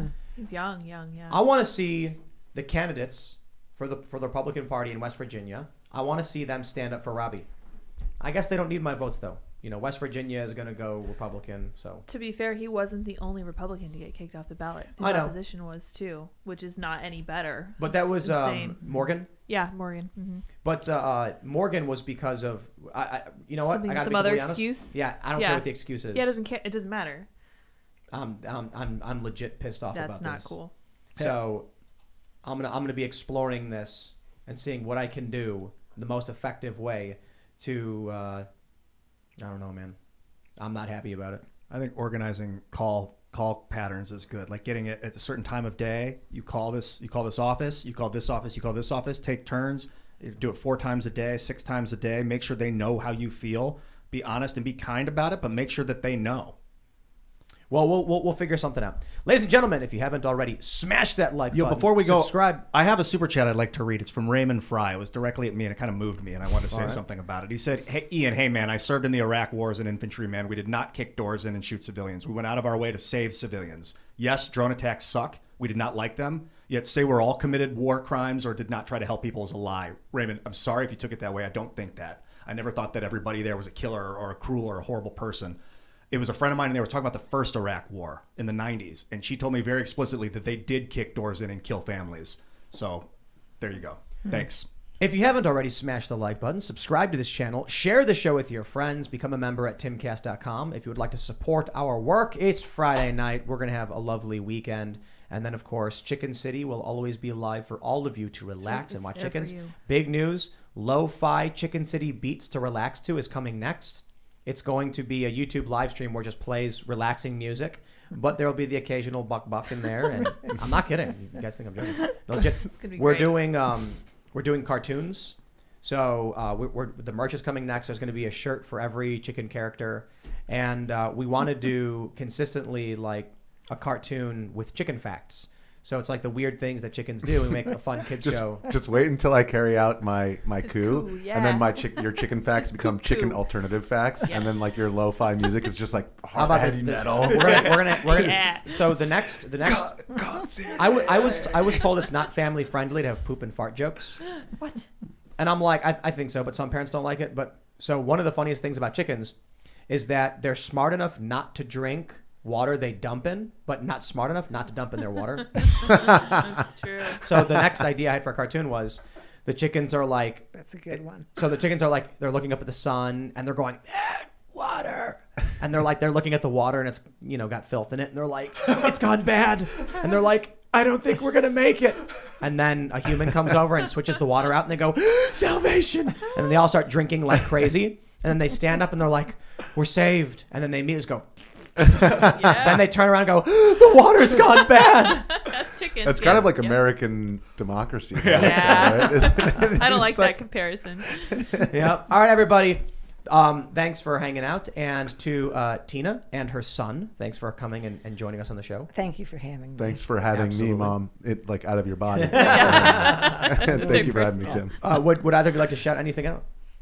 I just shout out my mom for giving Woo. birth to me, and also my campaign to take over Chicken City. You got my That's right. vote. And I'm grateful. Tim is like, he's always just like looking I think the other the way. issue when I- is, as mayor of Chicken City, there'd be like labor laws involved. And like I'd have to pay you money, and Roberto is. I don't know. I'm just grateful that you had me at this table at age 70. So thank you. Oh no, I we're love it, I yeah. we're appreciate glad it. to have you. Absolutely. Appreciate it. Oh, geez. Ian Crossland, thank you guys for coming. And that's about all I got. This comic, Infinity Gauntlet, changed my life. It's been sitting in front of me. Check it out. This is an aquamarine. It's pretty cool. It's cool. I love you all. Shady Richie, stuff. Tina, thank you guys. You We guys should are do this good. again. I loved seeing you, man. This is great to talk extra generational conversations. Beautiful. Bye. Thank you, Lydia. Yeah, absolutely. I wanted to read a very short part of The Second Coming by William Butler Yeats as a special shout out to Michael Knowles because he loves this poem. This is an incredibly timely poem that you mentioned, and I forgot how much I love it. Okay, so it goes, turning and turning in the widening gyre. The falcon cannot hear the falconer. Things fall apart, the center cannot hold. Mere anarchy is loosed upon the world. The blood-dimmed tide is loosed, and everywhere the ceremony of innocence is drowned. The best lack all conviction, while the worst are full of passionate intensity. And I think if that poem doesn't Wow. describe where we're at right now, That's the part Yeah. I learned on Yes. the train. Yes. It's hard to remember Yeah. because it's so painful. Yeah, It's a beautiful poem. it's very poignant, and I think that everybody should read The Second Coming by William Butler Yeats. I am Sarah Patchlids on Twitter and minds.com. I also have sarahpatchlids.me. You may follow me there. Thanks for hanging out, everybody. Why don't you head over to Chicken City on YouTube? You can search for it, or you can go to chickencitylive.com. It'll pop right up. And you can also check out the Cast Castle vlog, or Pop Culture Crisis, or Tales from the Inverted World Season 2 coming soon. We got a lot of cool stuff in the works. I think next week we might have a big announcement. We'll see. Infrastructure-wise, the stuff we're working on and joining up with is going to be really cool. So thanks for hanging out. We'll see you all next time. Bye, guys.